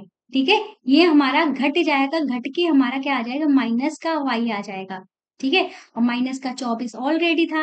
अब हमारा जो 11 था, 11 की गुणा हम 33 से कर देंगे तो 11 तिया 33 हो जाएगा माइनस का। माइनस y बराबर क्या हो जाएगा, माइनस का 33, और 24 जब हमारा उधर जाएगा तो प्लस का हो जाएगा 24। तो माइनस का y बराबर, अब घट जाएगा तो घट के हमारा माइनस का 9 आ जाएगा, माइनस से माइनस कट जाएगा तो y बराबर हमारा कितना आ जाएगा, 9 आ जाएगा। ठीक है, y बराबर हमारा कितना आ गया है, 9 आ गया है। अब हमें y की वैल्यू पता चल गई है, y की वैल्यू पता चल गई है, और समीकरण 3 में इसकी वैल्यू जो है वो हम रख देंगे। तो हम यहाँ पे लिखेंगे समीकरण 3 में y का मान। ठीक है, तो समीकरण 3 हमारी क्या थी, ये वाली हमारी समीकरण 3 है। x बराबर हो जाएगा -4 प्लस का 9y, y की वैल्यू 9 है, अपॉन में है 11। ठीक है, इतना हो गया। अब हम क्या करेंगे, -4 लिखेंगे, 9 नेम होता है 81। ठीक है, यहाँ पे हमारा क्या आएगा, प्लस आएगा। ठीक है, यहाँ पे हमारा प्लस आएगा, इसको हम प्लस कर देंगे, बटे में हमारा कितना है, 11 है। घटाएंगे तो 11 में से 4 गए 7, 77 बचेगा हमारा प्लस का, और बटे में 11, 11 गुण 11, 11 सत्ते 77। तो x की वैल्यू जो है वो हमारी कितनी आ गई है, 7 आ गई है। ठीक है, x की वैल्यू इस तरीके से हमारी कितनी आ गई है, 7 आ गई है। ठीक है, तो हमको क्या बतानी थी, भिन्न बतानी थी, तो हम यहाँ पे लिख देंगे अतः भिन्न। भिन्न हमारी क्या थी, भिन्न थी हमारी x बटे में y, या कह सकते हैं 7 बटे में 9। ठीक है, और ये इसको हम कर देंगे ब्लॉक में बंद, और ये हो जाएगा हमारा, ठीक है, ये हमारा हो जाएगा आंसर। ठीक है, तो इस तरीके से ये हमारा 5th वाला पार्ट भी कंप्लीट हो गया। ठीक है, 5th वाला पार्ट हमारा कंप्लीट हो गया है। अब हमारा नेक्स्ट क्वेश्चन होगा। ठीक है, नेक्स्ट क्वेश्चन हमारा क्या है देख लेते हैं भाई। तो आगे चलते हैं, हमारा है अच्छा, नेक्स्ट क्वेश्चन नहीं, अभी हमारे पास 5th के बाद 6th पार्ट भी है। ठीक है, मुझे लगा था क्वेश्चन जो है वो खत्म हो गया, अभी हमारे पास 6th पार्ट भी है, तो इस पार्ट को भी हम अच्छे से और शांति से देख लेते हैं। ये कह रहे हैं 5 वर्ष बाद जैकब की आयु उसके पुत्र की आयु से 3 गुनी हो जाएगी। कितने वर्ष बाद, 5 वर्ष बाद। 5 वर्ष पूर्व जैकब की आयु उसके पुत्र की आयु की 7 गुनी थी, उसकी वर्तमान आयु क्या है। ठीक है, इस तरीके से ये क्वेश्चन हमारा दिया गया है। ठीक है, तो क्वेश्चन इस तरीके से दिया गया है। अब हम करेंगे क्या, तो क्वेश्चन को सॉल्व करने से पहले हमें इनकी आयु माननी पड़ेगी। जैकब की आयु कितनी है, और ये जो जैकब के जो पिता हैं इनकी आयु कितनी है। ठीक है, तो यहाँ पे हम ये चीजें मानते हुए चलते हैं। ठीक है, तो जैसे कि इन्होंने कहा है 5 वर्ष बाद की बात कर रहे हैं, तो जैसे कि हम आपको एक और बात बता देते हैं, जैसे कि आप मान लो आपकी प्रेज़ेंट टाइम में आयु 15 है, हम आपसे कहें कि 10 वर्ष 5 वर्ष बाद कितने साल के हो जाओगे? तो 15 में 5 ही तो जोड़ोगे तो आप कह दो कि वही हम 20 साल के हो जाएँगे, ऐसे ही तो बोलोगे ना? तो सेम ऐसे ही काम हमको यहाँ पे करते हुए चलने हैं, ठीक है? तो हम यहाँ पे लिखेंगे माना जैकब की वर्तमान आयु और वर्तमान आयु मानकर ही चलेंगे, तो हम यहाँ पे लिखेंगे माना जैकब की वर्तमान बालिका आयु बराबर x वर्ष, ठीक है? यहाँ पे लिख देंगे माना उसके पुत्र की वर्तमान आयु बराबर y वर्ष। इस तरीके से हमने लिख दिया। अब इन्होंने प्रश्न के अनुसार काम करेंगे, ठीक है? इन्होंने क्या है 5 वर्ष बाद जैकब की आयु उसके पुत्र की आयु से 3 गुनी हो जाएगी। तो 5 वर्ष बाद जैकब की आयु क्या होगी? हम यहाँ पे लिखेंगे, पहले लिख देते हैं पहली शर्त के अनुसार, ठीक है? 5 वर्ष बाद की बात हो रही है तो मतलब सब में ऐड हो जाएंगे 5 साल, ठीक है? जैसे यहाँ पे उदाहरण बताया था वैसे ही 5 वर्ष बाद इन्होंने कहा है कि जैकब की आयु 5 साल बाद जैकब की आयु क्या हो जाएगी? x प्लस 5 हो जाएगी। इन्होंने कहा उसके पुत्र की आयु की 3 गुनी हो जाएगी, तो पुत्र की आयु क्या है? y है। 5 वर्ष बाद y प्लस 5 हो जाएगी। इन्होंने कहा 3 गुनी हो जाएगी, तो 3 से गुणा कर दिया। अब हम इसको सॉल्व करेंगे, x plus 5 is equal to 3y हो जाएगा, 5 या 15 हो जाएगा, ठीक है? y को उधर ले आएंगे तो x माइनस का हो जाएगा 3y, 5 उधर ले जाएंगे तो 15 माइनस 5 हो जाएगा। तो हमारी समीकरण हो जाएगी x माइनस 3y बराबर में 10, इतनी हो जाएगी। इसको हम कह देंगे समीकरण नंबर 1। अब हम दूसरी शर्त जो है उसके अनुसार चलेंगे। ये कह रहे हैं 5 वर्ष पूर्व की बात कर रहे हैं, तो हम यहाँ पे लिख देंगे 5 वर्ष पूर्व, पूर्व की बात कर रहे हैं तो हम यहाँ पे लिख देंगे पूर्व। तो 5 वर्ष पूर्व जैकब की आयु क्या थी? जो प्रेजेंट में आयु है, प्रेजेंट में x है, 5 साल पहले 5 घटा दिया। इन्होंने पुत्र की आयु की 7 गुनी थी, तो पुत्र की 5 साल पहले आयु क्या थी? ठीक है? तो 5 साल पहले आयु थी y माइनस 5। इन्होंने कहा था 7 गुनी थी, 7 गुनी थी तो 7 से गुणा कर दिया। अब इसको भी सॉल्व करेंगे, तो x माइनस 5 था, 7 से गुणा कर देंगे ब्रैकेट को, 7y हो जाएगा और 7 बचे 35, ठीक है? y को उधर ले जाएंगे तो x माइनस 7y हो जाएगा, 5 को बराबर के उधर ले जाएंगे तो माइनस 35 और प्लस का 5 हो जाएगा, ठीक है? तो ये हमारी समीकरण क्या बनी जाके x माइनस 7y, ठीक है? यहाँ पे रहने देते हैं इसको लिखने को, इधर लिख देते हैं, ठीक है? ये हो जाएगी x माइनस 7y, ठीक है? और बराबर में माइनस का 30 हो जाएगी, ठीक है? ये हो जाएगी हमारी समीकरण नंबर 2, ठीक है? अब हम क्या करेंगे, इसी से ही चाहे इसकी वैल्यू निकाल लेते हैं x की, तो हम पहले समीकरण में प्रतिस्थापित कर देंगे। तो हम क्या कर देंगे, x बराबर क्या हो जाएगा माइनस 30 और 7y उधर गया तो प्लस का 7y हो गया, तो इसको हम समीकरण नंबर 3 मान लेंगे। अब हम क्या करेंगे, यहाँ पे लिखेंगे x का मान समीकरण कौन सा है हमारा, एक में, ठीक है? समीकरण 1 में रखेंगे। समीकरण 1 हमारा क्या है, x माइनस 3y बराबर 10, ठीक है? तो x की जगह पे क्या हो जाएगा माइनस का 30 प्लस का 7y, माइनस का 3y दिया हुआ है और बराबर में 10 हम लिख देंगे, ठीक है? और ये हम माइनस के 30 को उधर ले जाएंगे और 7y और 3y को सॉल्व करेंगे तो प्लस का 4y आ जाएगा और 10 लिखा हुआ था, 30 को उधर लेगा तो प्लस, हाँ मतलब हमारा प्लस का 30 हो गया जाके, ठीक है? अब हम हमारा 4y इज इक्वल टू क्या आ गया, 40 आ गया है। 4 से काट देंगे, 4 एकम 4, 4 दहा में 40, तो y बराबर हमारा कितना आ गया है, 10 आ गया है। ये आयु आई है पुत्र की, ठीक है? अब हमें y का मान पता चल गया। अब हम यहाँ पे क्या करेंगे, यहाँ पे लिखेंगे y का मान समीकरण, कौन सा समीकरण है हमारा, किसी में भी रख दो, हम रख देते हैं 3 में, ठीक है? समीकरण 3 में, तो समीकरण 3 जो है वो क्या है, x बराबर माइनस 30 प्लस का 7y, y की जगह पे हो जाएगा 10, ठीक है? तो इसको सॉल्व करेंगे तो x बराबर हमारा क्या आ जाएगा माइनस 30 और 10 सत्ते 70, ठीक है? तो घटाएंगे तो हमारा x की वैल्यू जो है वो कितनी आ जाएगी, 40 आ जाएगी, ठीक है? तो अब हमको दोनों की आयु बतानी थी ना वर्तमान आयु, तो हम यहाँ पे लिख देंगे अतः जैकब की वर्तमान आयु, ठीक है, कितनी निकली है? 40 वर्ष। ठीक है, ये हो गया हमारा पहला आंसर। लिख देंगे पुत्र की आयु, ठीक है, ये कितनी निकली है? 10 वर्ष। ठीक है, ये हो गया हमारा सेकंड वाला आंसर। ठीक है, इस तरीके से ये वाला क्वेश्चन जो है वो हमारा पूरा समाप्त हो गया। ठीक है, और क्वेश्चन समाप्त होने के साथ साथ हम आपको बता देते हैं पूरी एक्सरसाइज भी हमारी समाप्त हो गई है। ठीक है, उम्मीद है क्लास जो है वो आपको अच्छी लगी होगी। भाई अगर अगर आपको हमारी क्लास अच्छी लगी हो तो प्लीज हमारे चैनल को सब्सक्राइब करना, वीडियो को लाइक करना बिल्कुल भी नहीं भूलेंगे। तो मिलते हैं नेक्स्ट वीडियो में नेक्स्ट लेक्चर के साथ, नेक्स्ट एक्सरसाइज के साथ। तब तक के लिए बाय बाय, मिलते हैं नेक्स्ट वीडियो में।